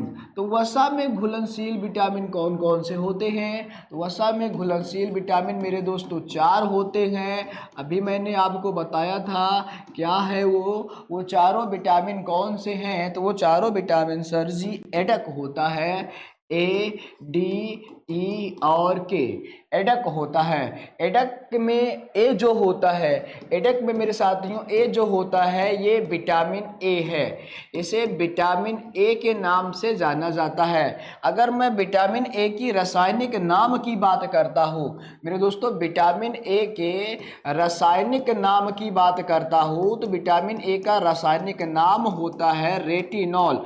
विटामिन ए का रासायनिक नाम क्या होता है, तो विटामिन ए का रासायनिक नाम रेटिनॉल होता है मेरे साथियों। और इसकी कमी से होने वाला रोग, तो कमी से होने वाला रोग मेरे दोस्तों कौन सा है, तो कमी से होने वाला जो रोग होता है ये दो रोग होते हैं। कौन कौन सा रोग होता है, तो मेरे साथियों होता है रतौंधी रोग, रतौंधी रोग होता है, और जीरोफैथेलमिया रोग होता है, जीरोफैथेलमिया। तो ये रतौंधी रोग, जीरोफैथेलमिया रोग मेरे दोस्तों किसके कमी से होता है, विटामिन ए की कमी से होता है। अगर बात किया जाए मेरे दोस्तों कौन सा अंग प्रभावित होता है, प्रभावित अंग अगर आपसे पूछे मेरे दोस्तों तो प्रभावित अंग जो होता है ये आंख है, ये भी आप ध्यान रखिएगा। प्रभावित अंग अगर आपसे पूछे मेरे दोस्तों तो वो आंख होता है, आंख मेरे दोस्तों। और आंख का कौन सा भाग, आंख का भाग मेरे दोस्तों रेडोप्सिन, रेडोप्सिन जो सेल होते हैं, रेडोप्सिन कोशिकाएं जो होती हैं, रेडोप्सिन कोशिकाएं मेरे साथियों। इसके अलावा आयोडोप्सिन, आयोडोप्सिन, आयोडोप्सिन कोशिकाएं जो होती हैं मेरे दोस्तों, ये कोशिकाएं प्रभावित होती हैं आंख की, ठीक है। तो ये आप ध्यान में रखिएगा। एक चीज और इसके बारे में याद रखिएगा मेरे दोस्तों, विटामिन ए के बारे में, विटामिन ए को मेरे दोस्तों प्रति एंटी संक्रमण तत्व भी कहते हैं मेरे दोस्तों, एंटी फ्रिक्शन यानी कि प्रति संक्रमण तत्व भी कहा जाता है। प्रति संक्रमण विटामिन किसे कहते हैं, तो प्रति संक्रमण विटामिन मेरे दोस्तों कहा जाता है विटामिन ए को। ये शरीर को मेरे दोस्तों, शरीर को रोगों से रक्षा भी करती है, शरीर की मेरे दोस्तों रोगों से क्या करती है, शरीर की रोगों से रक्षा भी करती है। तो ये चीज़ आप ध्यान में रखिएगा। तो विटामिन ए मेरे दोस्तों हो जाता है, इसकी कमी, इसका रासायनिक नाम रेटिनॉल होता है, इसकी कमी से रतौंधी रोग होता है। विटामिन ए की कमी से कौन सा रोग होता है, तो विटामिन ए की कमी से रतौंधी रोग होता है, जीरोफैथेलमिया रोग होता है मेरे साथियों। और सबसे बड़ी बात होती है कि यह प्रति संक्रमण विटामिन है। यह कैसा विटामिन है? यह प्रति संक्रमण विटामिन होता है। आप ये भी ध्यान में रखिएगा। ठीक, आगे बढ़ते हैं मेरे दोस्तों। तो आगे बढ़ते हैं मेरे साथियों। अगला है स्रोत। हाँ, स्रोत तो मैंने लिखाया ही नहीं है, स्रोत लिख लीजिए। इसका स्रोत मेरे दोस्तों, सबसे अच्छा स्रोत जो माना जाता है गाजर। गाजर मेरे दोस्तों याद रखिएगा, विटामिन ए का सबसे अच्छा स्रोत माना जाता है, बेस्ट माना जाता है।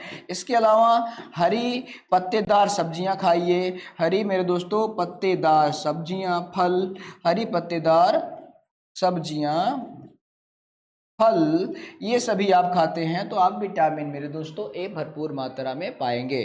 ठीक, आगे बढ़ते हैं मेरे दोस्तों, आगे बढ़ते हैं अगले कारक की ओर। चलिए, दूध, पनीर हो गया, गाजर, मछली, ये सभी होते हैं। अगला विटामिन,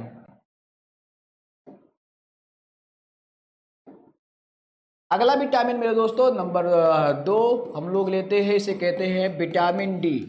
क्या है? Vitamin D. दूसरा मेरे दोस्तों वसा में घुलनशील विटामिन है विटामिन डी। इसके बारे में आइए देखते हैं। विटामिन डी मेरे दोस्तों, सबसे पहले विटामिन डी का रासायनिक नाम की हम बात करते हैं। किसकी बात करते हैं मेरे दोस्तों? रासायनिक नाम की बात करते हैं। तो इसका रासायनिक नाम होता है कैल्सीफेरॉल। क्या होता है? कैल्सीफेरॉल होता है इसका रासायनिक नाम मेरे साथियों।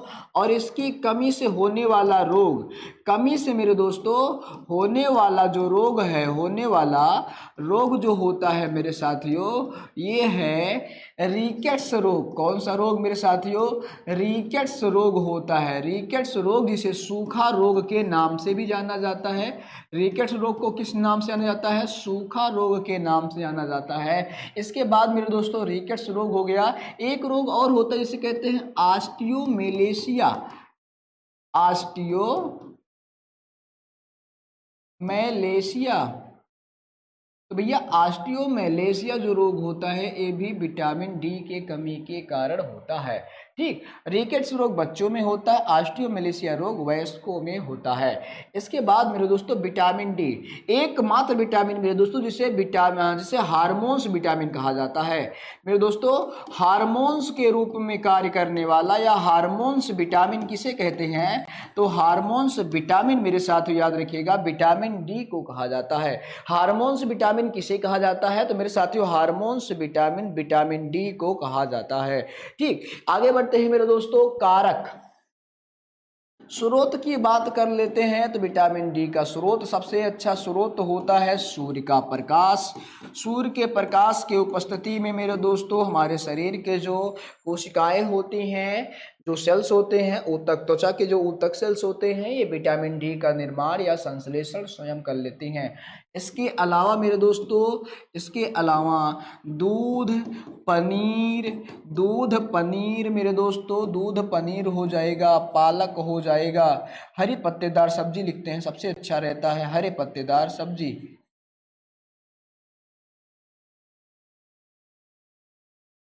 हरे पत्तेदार सब्जी।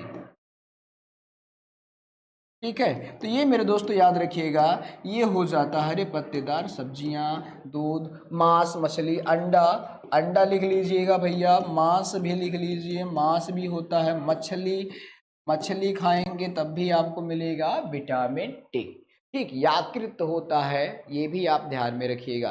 तो ये विटामिन डी हो जाता है मेरे साथियों, क्या हो जाता है? विटामिन डी हो जाता है। इसे हार्मोन्स विटामिन भी कहा जाता है। ठीक है, किसमें घुलनशील है? तो ये वसा में घुलनशील विटामिन होता है। आगे बढ़ते हैं, आगे बढ़ते हैं मेरे दोस्तों अगले विटामिन की ओर। अगला विटामिन है हमारा, अगला विटामिन का नाम क्या है? तो अगले विटामिन का नाम लिखिएगा मेरे दोस्तों विटामिन ई। विटामिन ई मेरे दोस्तों, अगला विटामिन है विटामिन ई। विटामिन ई का रासायनिक नाम, विटामिन ई का मेरे दोस्तों रासायनिक नाम पहले लिखिए। विटामिन ई का रासायनिक नाम क्या होता है? तो विटामिन ई का मेरे दोस्तों रासायनिक नाम होता है टोकोफेरॉल। क्या होता है? टोकोफेरॉल होता है। विटामिन ई का रासायनिक नाम टोकोफेरॉल होता है और इसकी कमी से मेरे दोस्तों, इसकी कमी से होने वाला रोग, तो कमी से होने वाला रोग कौन सा है? कमी से होने वाला मेरे साथियों जो रोग होता है वो कौन सा रोग है? तो वो नपुंसकता और बांझपन होता है। याद रखिएगा मेरे दोस्तों, विटामिन ई की कमी से ही कौन सा रोग होता है? नपुंसकता, नपुंसकता रोग होता है मेरे साथियों। नपुंसकता रोग ये किस में? तो ये पुरुषों में होता है नपुंसकता रोग। वही महिलाओं में बात करते हैं तो महिलाओं में मेरे दोस्तों इस विटामिन की कमी के कारण बांझपन का रोग होता है महिलाओं में। ठीक है, तो महिलाओं में बांझपन होता है और पुरुषों में नपुंसकता रोग होता है। किसकी कमी से? तो विटामिन ई की कमी से। विटामिन ई का रासायनिक नाम टोकोफेरॉल होता है। टोकोफेरॉल होता है विटामिन ई का रासायनिक नाम। एक चीज और याद रखिएगा मेरे दोस्तों, इसे ब्यूटी हार्मोन्स कहा जाता है। इसे क्या कहते हैं मेरे दोस्तों? इसे ब्यूटी हार्मोन, इसे ब्यूटी विटामिन कहते हैं। ब्यूटी विटामिन कहा जाता है। तो ब्यूटी विटामिन किसे कहते हैं? तो भैया किसे कहा जाता है? विटामिन ई को कहा जाता है। इसी को याद रखिएगा, हिंदी में बोले तो सौंदर्य विटामिन। सौंदर्य विटामिन के नाम से कौन जाना जाता है? तो सौंदर्य विटामिन के नाम से मेरे दोस्तों कौन जाना जाता है? तो ये विटामिन ई जाना जाता है। ठीक, अगर शरीर में विटामिन ई की कमी होगी तो आपकी सुंदरता धीरे धीरे गायब हो जाएगी। ठीक, और ये जनन कोशिकाओं के लिए भी जरूरी होती है, जनन क्षमता को मजबूत करता है, ये भी आप ध्यान रखिएगा। अगर इसकी कमी हो जाती है तो आप मेरे दोस्तों आप शिशु को जन्म नहीं दे सकते हैं, यानी कि आप नपुंसक हो जाएंगे। ठीक है, अगर महिलाएं होंगी तो वो बांझपन हो जाती हैं। ठीक, तो इसे प्रजनन विटामिन भी कहा जाता है, क्योंकि मेरे दोस्तों इसके कारण प्रजनन क्षमता प्रभावित होता है, इसलिए इसे प्रजनन विटामिन भी कहते हैं। तो ये भी ध्यान रखिएगा, प्रजनन विटामिन किसे कहा जाता है? तो विटामिन ई को ही मेरे दोस्तों क्या कहते हैं? प्रजनन विटामिन कहा जाता है। ठीक, आगे बात करते हैं मेरे दोस्तों स्रोत की। इसके स्रोत की बात करते हैं, स्रोत कौन सा है? तो भैया स्रोत लिखिएगा मेरे दोस्तों अंकुरित, ध्यान रखिएगा, अंकुरित चना, अंकुरित चना और गेहूं, ये मेरे दोस्तों दोनों सबसे अच्छे स्रोत माने जाते हैं विटामिन ए के। अंकुरित चना और गेहूं मेरे दोस्तों ये विटामिन ई के सबसे अच्छे स्रोत माने जाते हैं। इसके अलावा वही पत्तेदार सब्जी, मांस, ये सब होता है, लेकिन आप ध्यान रखिएगा अंकुरित चना ये जरूरी होता है। ऐसे विटामिन डी में मेरे दोस्तों सूर्य का प्रकाश आप ध्यान में रखिएगा, ये जरूरी है। बाकी सब वैसे है मेरे दोस्तों सभी में लगभग। अगला मेरे दोस्तों, अगला और वसा का आखिरी विटामिन है। वसा का आखिरी विटामिन होता है मेरे दोस्तों जिसे हम लोग कहते हैं विटामिन के। अगला विटामिन कौन सा है मेरे दोस्तों? नंबर 4 पर आता है विटामिन के। ये है विटामिन के।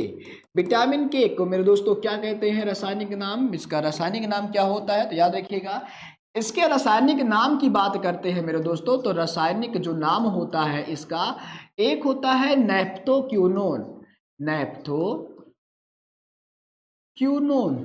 एक नाम होता है नैप्थोक्विनोन मेरे साथियों, एक नाम नैप्थोक्विनोन, या इसी को मेरे दोस्तों फाइलोक्विनोन भी कहा जाता है, फाइलोक्विनोन भी कहा जाता है।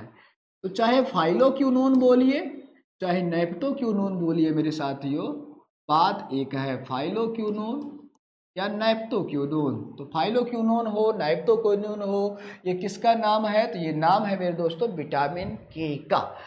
कमी से होने वाले रोग की चर्चा करते हैं, तो कमी से होने वाला रोग, कमी से होने वाला मेरे दोस्तों, कमी से होने वाला रोग, तो इसकी कमी से होने वाला जो रोग होता है मेरे साथियों ये होता है रक्त का थक्का ना बनना। याद रखिएगा, रक्त का मेरे दोस्तों, रक्त का थक्का नहीं बनता है, रक्त का थक्का नहीं जमता, रक्त का थक्का नहीं जमता है, यानी कि रक्त का थक्का बनता ही नहीं है, जिसके कारण मेरे दोस्तों हीमोफीलिया रोग होने की संभावना होती है। कौन सी रोग? हीमोफीलिया। हीमोफीलिया मेरे दोस्तों, हीमोफीलिया रोग होने की संभावना होती है। और आप सभी लोगों को पता है हीमोफीलिया रोग कैसा रोग है मेरे साथियों, अनुवांशिक रोग होता है। हीमोफीलिया रोग कैसा रोग है, तो अनुवांशिक रोग होता है मेरे दोस्तों। और यह सबसे पहला रोग किसे हुआ था, तो महारानी विक्टोरिया को हुआ था। महारानी किसको, विक्टोरिया को, महारानी विक्टोरिया को यह रोग सबसे पहले हुआ था मेरे दोस्तों। यानी कि सबसे पहले सिम्टम्स, लक्षण और पीड़ित कौन थी, तो महारानी विक्टोरिया थी। इसीलिए इसे शाही रोग कहा जाता है। हीमोफीलिया रोग को क्या कहते हैं, शाही रोग कहा जाता है। ये भी आप ध्यान में रखिएगा। ठीक, स्रोत की बात करते हैं, इसके स्रोत की बात कर लेते हैं मेरे दोस्तों। स्रोत क्या है, विटामिन के के स्रोत क्या हैं, तो विटामिन के के स्रोत मेरे दोस्तों, आप चना खाइए, चना हो गया, फल, ठीक है, फल में कौन सा फल भैया, अनार खाइए, ठीक, चुकंदर, चुकंदर खाइए, ठीक, हरे पत्तेदार सब्जियां, हरे पत्तेदार सब्जियां, हरे पत्तेदार सब्जियां मेरे दोस्तों, दूध, दूध, मांस, अंडा, ये सभी हो जाते हैं इसके स्रोत। तो ये वसा में घुलनशील विटामिन का निपटारा हो जाता है। ये वसा में घुलनशील विटामिन का क्या हो गया मेरे दोस्तों, निपटारा हो गया। ठीक, और ये क्या करता है, रक्त का थक्का नहीं बनता है अगर मेरे दोस्तों किसकी कमी होती है, विटामिन के की कमी हो जाती। आगे बढ़ते हैं। अगला मेरे दोस्तों जो है हमारा टॉपिक, ये है जल में घुलनशील विटामिन। अब यहां से शुरू होता है जल में घुलनशील विटामिन। तो जल में घुलनशील विटामिन, जल में घुलनशील विटामिन कितने हैं भैया, जल में घुलनशील विटामिन, जल में घुलनशील विटामिन, तो जल में घुलनशील विटामिन मेरे साथियों आप सभी लोगों को पता है, दो है, कितने हैं, दो है। एक है वसा, सॉरी, एक है मेरे दोस्तों विटामिन सी, एक है विटामिन सी, एक है विटामिन सी और एक है vitamin B, vitamin B complex, vitamin B मेरे दोस्तों कॉम्प्लेक्स, विटामिन बी कॉम्प्लेक्स। तो ये दो विटामिन होते हैं किसमें, जल में घुलनशील विटामिन दो होते हैं। बात करते हैं मेरे दोस्तों विटामिन सी की, बात कर किया जाता है किसके बारे में, बात करते हैं हम लोग विटामिन सी के बारे में। तो सबसे पहले लिखिएगा रासायनिक नाम, विटामिन सी का मेरे दोस्तों रासायनिक नाम की अगर मैं बात करता हूं तो इसका नाम होता है एस्कर्बिक एसिड। इसका नाम क्या है मेरे दोस्तों, इसका नाम होता है एस्कर्बिक, एस्कर्बिक एसिड होता है या एस्कर्बिक अम्ल, बोलिए दोनों बात एक है। कमी से होने वाले रोग मेरे दोस्तों, तो कमी से होने वाला रोग, कमी से होने वाला रोग कौन सा है, तो कमी से होने वाला रोग मेरे साथियों होता है एस्कर्वी रोग, एस्कर्वी रोग होता है। कमी से होने वाला रोग कौन सा है मेरे साथियों, तो कमी से होने वाला रोग होता है एस्कर्वी रोग। स्रोत की बात करते हैं, स्रोत की बात कर लेते हैं। तो भैया स्रोत क्या है, विटामिन के, विटामिन सी का स्रोत मेरे दोस्तों सबसे ज़्यादा मात्रा में किस में पाया जाता है, तो ये आंवला में पाया जाता है। किस में पाया जाता है मेरे दोस्तों, आंवला में पाया जाता है। आंवले के बाद याद रखिएगा खट्टे पदार्थों में, खट्टे पदार्थों में मेरे दोस्तों जितने खट्टे पदार्थ होते हैं उनमें भी पाया जाता है। नींबू हो गया भैया, नींबू, नींबू तो खट्टा होता ही है। संतरा, संतरा मेरे दोस्तों, संतरा, कीवी, कीवी फल जो होता है इसमें भी विटामिन सी पाई जाती है। तो ये मेरे दोस्तों विटामिन सी के स्रोत हो जाते हैं। सबसे अच्छा स्रोत अगर आपसे पूछे तो आप आंवला बताइएगा।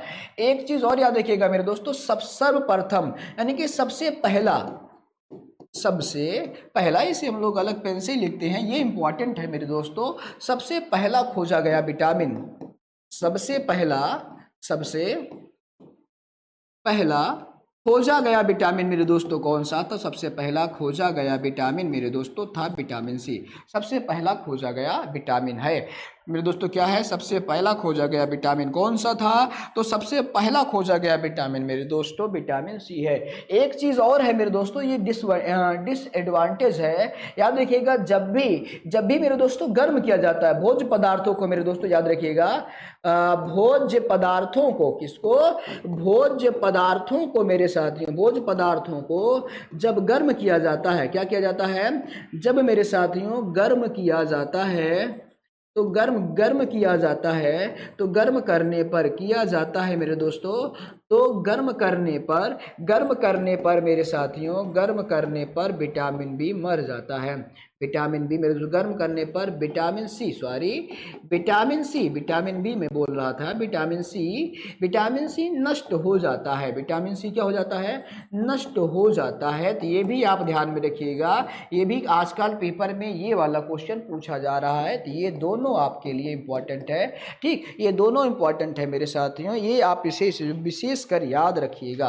ठीक है, विशेष कर इसे, इन दोनों को मेरे साथियों आप याद रखिएगा। ठीक, तो ये विटामिन सी हो जाता है, ये क्या हो जाता है, विटामिन सी होता है। ये ताप संवेदी होता है, क्योंकि विटामिन सी गर्म करने पर मर जाता है, इसलिए इसे कहते हैं ताप संवेदी विटामिन होता है। अब विटामिन बी कॉम्प्लेक्स की बात करते हैं, किसकी बात करते हैं मेरे साथियों, तो विटामिन बी कॉम्प्लेक्स की बात कर लेते हैं। विटामिन बी कॉम्प्लेक्स की अगर मैं बात करता हूं मेरे दोस्तों, तो विटामिन बी कॉम्प्लेक्स कई प्रकार के होते हैं। जैसे अगर मैं विटामिन बी कॉम्प्लेक्स के समूहों की बात करता हूं, तो इसमें आता है vitamin B one, vitamin B two, vitamin B three, vitamin B five, vitamin B six, vitamin B seven, इसके अलावा मेरे साथियों vitamin B nine, vitamin B twelve, ये इतने मेरे दोस्तों विटामिन बी के अंतर्गत आते हैं। विटामिन बी कॉम्प्लेक्स के अंतर्गत इतने विटामिन आते हैं, vitamin B one, vitamin B two, vitamin B three, vitamin B five, vitamin B six, vitamin B seven, vitamin B nine, vitamin B twelve. अब इसके बारे में हम लोग चर्चा करते हैं कि ये क्या होता है, इसका रासायनिक नाम क्या होता है, इसकी कमी से कौन सा रोग होता है। तो चलिए आइए मेरे दोस्तों आगे नेक्स्ट पेज पर आते हैं। हाँ, कितने विटामिन बी कॉम्प्लेक्स में कितने विटामिन है, ये भी आप ध्यान में रखिएगा। तो 3 3 6 2 8, यानी कि विटामिन बी कॉम्प्लेक्स में टोटल कितने विटामिन आते हैं मेरे दोस्तों, तो विटामिन कितने आते हैं, 8 आता है। अगला है मेरे दोस्तों विटामिन बी कॉम्प्लेक्स, तो हम लोग हेडिंग बनाएंगे सबसे पहले विटामिन बी कॉम्प्लेक्स। दूसरा नंबर है vitamin B complex, vitamin B complex मेरे दोस्तों। ठीक, विटामिन बी कॉम्प्लेक्स, तो ये विटामिन बी कॉम्प्लेक्स कितने होते हैं, तो भैया 8 होता है। कितना होता है, 8 होता है।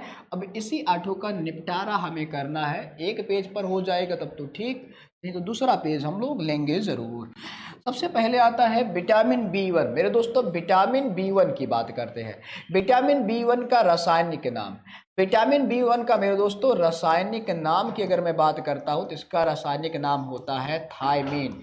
क्या होता है, विटामिन बी वन का रासायनिक नाम मेरे साथियों थायमीन होता है।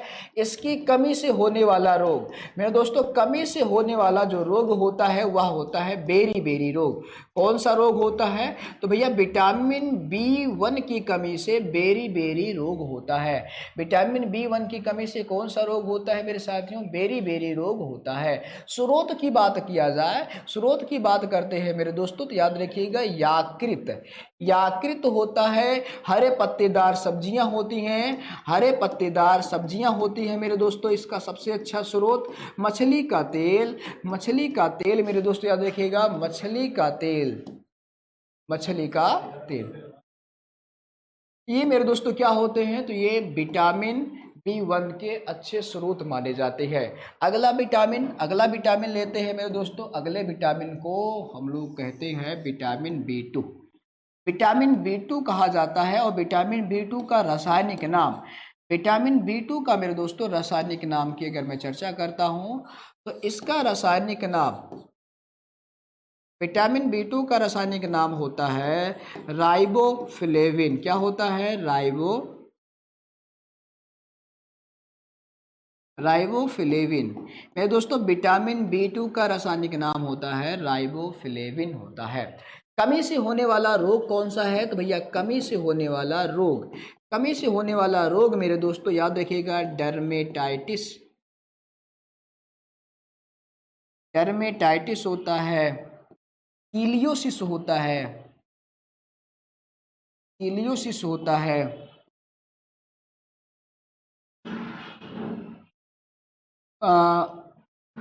ग्लोटाइटिस, ग्लोटाइटिस, ग्लोटाइटिस रोग होता है। ठीक, एक प्रकार से कह सकते हैं मेरे दोस्तों ये सभी त्वचा संबंधी। डर्मेटाइटिस त्वचा का फटना, कीलियोसिस ओठ का पसना, गाइलोटिस मेरे दोस्तों जीभ का फटना, ये सभी मेरे दोस्तों त्वचा संबंधी होते हैं, एक प्रकार से बाहर। ठीक, तो ये विटामिन B2 हो जाता है। विटामिन B3 की बात कर लेते हैं। विटामिन B3 यहीं पर लटकाते हैं इसे, विटामिन B3 ये रहा। चलिए, विटामिन B3 मेरे दोस्तों, विटामिन B3 का रासायनिक नाम, विटामिन B3 का रासायनिक नाम क्या होता है? तो विटामिन B3 का रासायनिक नाम मेरे दोस्तों नियासिन, ध्यान रखिएगा क्या होता है? नियासिन मेरे दोस्तों, या निकोटिन अम्ल होता है। नियासिन विटामिन B3 का नाम होता है। इसकी कमी से होने वाला रोग मेरे दोस्तों, तो इसकी कमी से होने वाला रोग होता है डर्मेटाइटिस, ध्यान रखिएगा डर्मेटाइटिस यानी कि त्वचा संबंधी रोग होता है मेरे दोस्तों, याद रखिएगा कौन सा रोग होता है? त्वचा संबंधी रोग होता है, डर्मेटाइटिस होता है। किसकी कमी से मेरे दोस्तों? तो ये विटामिन B3 की कमी से होता है। किसकी कमी से? विटामिन B3 की कमी से होता है। चलिए, ठीक, तो विटामिन B3 की कमी से डर्मेटाइटिस रोग होता है मेरे साथियों। इसके बाद आता है विटामिन B5। विटामिन B5 हम लोग लेते हैं, विटामिन B5, विटामिन B5 मेरे दोस्तों, विटामिन B5 का रासायनिक नाम लिखिए। विटामिन B5 का रासायनिक नाम मेरे साथियों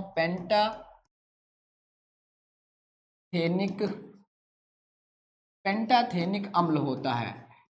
विटामिन B5 का रासायनिक नाम मेरे साथियों पेंटाथेनिक अम्ल होता है। इसे अच्छे से लिखते हैं, नहीं तो आएगा ही नहीं हमारे में। ऐसे क्या लिख दिया? विटामिन B5 का रासायनिक नाम मेरे साथियों होता है पेंटोथोनिक अम्ल, पेंटोथोनिक अम्ल होता है। और इसकी कमी से होने वाला रोग, इसके कमी से मेरे दोस्तों होने वाला जो रोग होता है ये है बालों का सफ़ेद होना, बालों का सफ़ेद होना, बालों का सफ़ेद होना मेरे दोस्तों। और क्या है? और पेलाग्रह रोग यानी कि एड़ी का फटना। ये दोनों रोग किसके कारण होते हैं? पेंटाथोनिक अम्ल के कारण होते हैं। इसके बाद हम बात करते हैं मेरे साथियों विटामिन B6 की। इसकी विटामिन B6 की बात करते हैं तो विटामिन B6 का रासायनिक नाम, विटामिन B6 का मेरे दोस्तों रासायनिक नाम होता है पैराडॉक्सिन,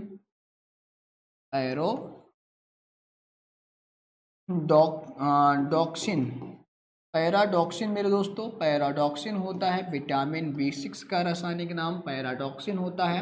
और इसकी कमी से होने वाला रोग, इसकी कमी से मेरे दोस्तों होने वाला रोग याद रखिएगा क्या होता है? एनीमिया रोग होता है।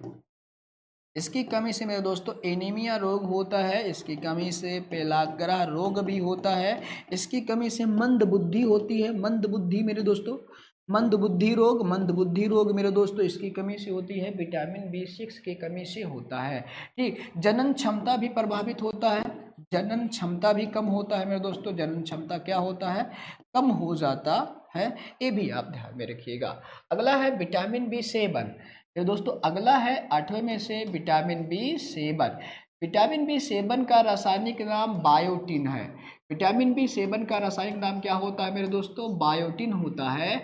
और इसे विटामिन H के नाम से भी जाना जाता है। इसे मेरे दोस्तों किसके नाम से जाना जाता है? विटामिन H के नाम से जाना जाता है।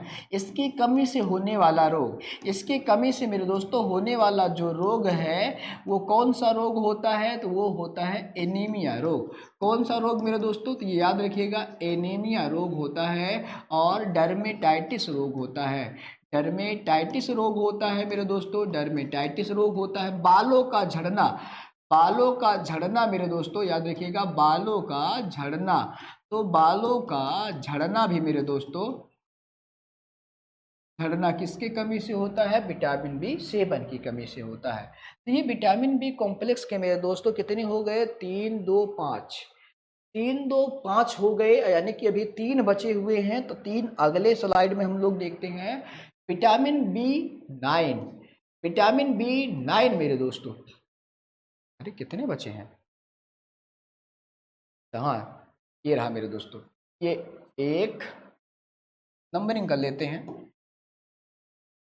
पहला विटामिन हो गया, ये दूसरा, ये तीसरा, ये चौथा, ये पांचवा और ये छठवां, ये 6 विटामिन हुए। 2 बचे हैं, 2 को हम लोग अगली स्लाइड पर। विटामिन बी 9, विटामिन बी 9 मेरे दोस्तों ये 7वां विटामिन है, 7वें नंबर का विटामिन। और इसे हम लोग क्या कहते हैं? क्या क्या क्या क्या क्या कहते हैं? रासायनिक नाम इसका क्या होता है? तो विटामिन बी 9 का रासायनिक नाम मेरे साथियों होता है फोलिक अम्ल। क्या होता है? फोलिक अम्ल होता है। विटामिन बी 9 का रासायनिक नाम फोलिक अम्ल होता है। और मेरे साथियों इसकी कमी से कौन सा रोग होता है? तो कमी से होने वाला रोग याद रखिएगा मेरे दोस्तों, एनीमिया रोग होता है। एनीमिया रोग, एनीमिया रोग होता है। हिंदी में इसी को मेरे दोस्तों रक्तक्षीणता कहा जाता है। याद रखिएगा क्या कहते हैं? रक्तक्षीणता कहा जाता है, नहीं तो पता चले आप लोग कंफ्यूज हो जाए। इसी को आरक्तता कहते हैं। रक्तक्षीणता बोलिए या मेरे साथियों इसी को आरक्तता कहा जाता है। रक्तता, रक्तता रोग बोलिए या रक्तक्षीणता बोलिए या एनीमिया रोग बोलिए। कौन सा रोग मेरे दोस्तों? एनीमिया रोग। तो ये मेरे दोस्तों किसकी कमी से? फोलिक अम्ल की कमी से होता है। अगला है 8वां नंबर का विटामिन मेरे दोस्तों, जिसे कहते हैं vitamin B 12। Vitamin B 12, vitamin B 12 का रासायनिक नाम क्या होता है? तो मेरे दोस्तों विटामिन बी 12 का रासायनिक नाम, विटामिन बी 12 का रासायनिक नाम होता है साइनो कॉबलो, साइनो कॉबलोमीन, साइनो कॉबलोमीन मेरे दोस्तों इसका रासायनिक नाम होता है विटामिन बी 12 का। इसकी कमी से कौन सा रोग होता है? तो मेरे साथियों इसकी कमी से होने वाला जो रोग होता है ये होता है प्राणसयी आरक्तता। क्या होता है? प्राणसयी मेरे दोस्तों, प्राणसयी आरक्तता, प्राणसयी आरक्तता रोग होता है, जिसे पार्नियस एनीमिया कहते हैं। क्या कहते हैं? पार्नियस,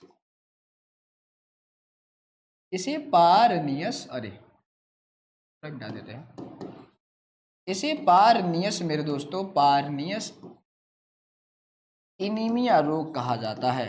तो पार्नियस एनीमिया रोग किसकी कमी से होता है? विटामिन बी 12 की कमी से। इसमें देखेंगे मेरे दोस्तों कोबलो, कोबलो का अर्थ होता है कोबाल्ट। यहाँ पर मेरे दोस्तों एक धातु पाई जाती है कोबलो, यानी कि कोबलो यानी कि कोबाल्ट मेरे दोस्तों, याद रखिएगा। तो कोबाल्ट धातु किसमें पाई जाती है? तो वो विटामिन बी 12 में पाई। ठीक, तो ये आप याद रखिएगा। एक चीज मेरे दोस्तों मैं बताना आप लोगों को भूल गया कि प्रोटीन, प्रोटीन के खोजकर्ता कौन थे? तो मेरे दोस्तों प्रोटीन के याद रख लीजिएगा, खोजकर्ता भी ध्यान रखिएगा। ये भी कई बार पेपर में पूछा गया है और ये भी आपको याद रखना है। प्रोटीन के खोजकर्ता मेरे दोस्तों जे वर्जीलियस थे। कौन थे? जे वर्जीलियस थे मेरे दोस्तों। तो ये ध्यान में रखिएगा, वर्जीलियस। तो जे वर्जीलियस ने मेरे दोस्तों प्रोटीन की खोज की थी, ये भी आप ध्यान। तो ये हो जाता है मेरे दोस्तों पूर्ण रूप से पोषण का निपटारा, पोषक तत्वों का निपटारा। अगर आप इतना पढ़ लेते हैं तो यहाँ से मेरे दोस्तों 2 से 3 क्वेश्चन आपके पेपर में बनते हैं, वो आप आसानी से कर सकते हैं। ठीक, तो इसी के साथ हमें इजाज़त दीजिएगा मेरे दोस्तों। किसी अन्य क्लास में किसी अन्य टॉपिक को लेकर हम फिर मिलते हैं। तब तक के लिए आप हंसते मुस्कुराते रहिए और जिंदगी के संघर्ष में आप अपने कदम आगे बढ़ाते रहिए। जय हिंद, जय भारत।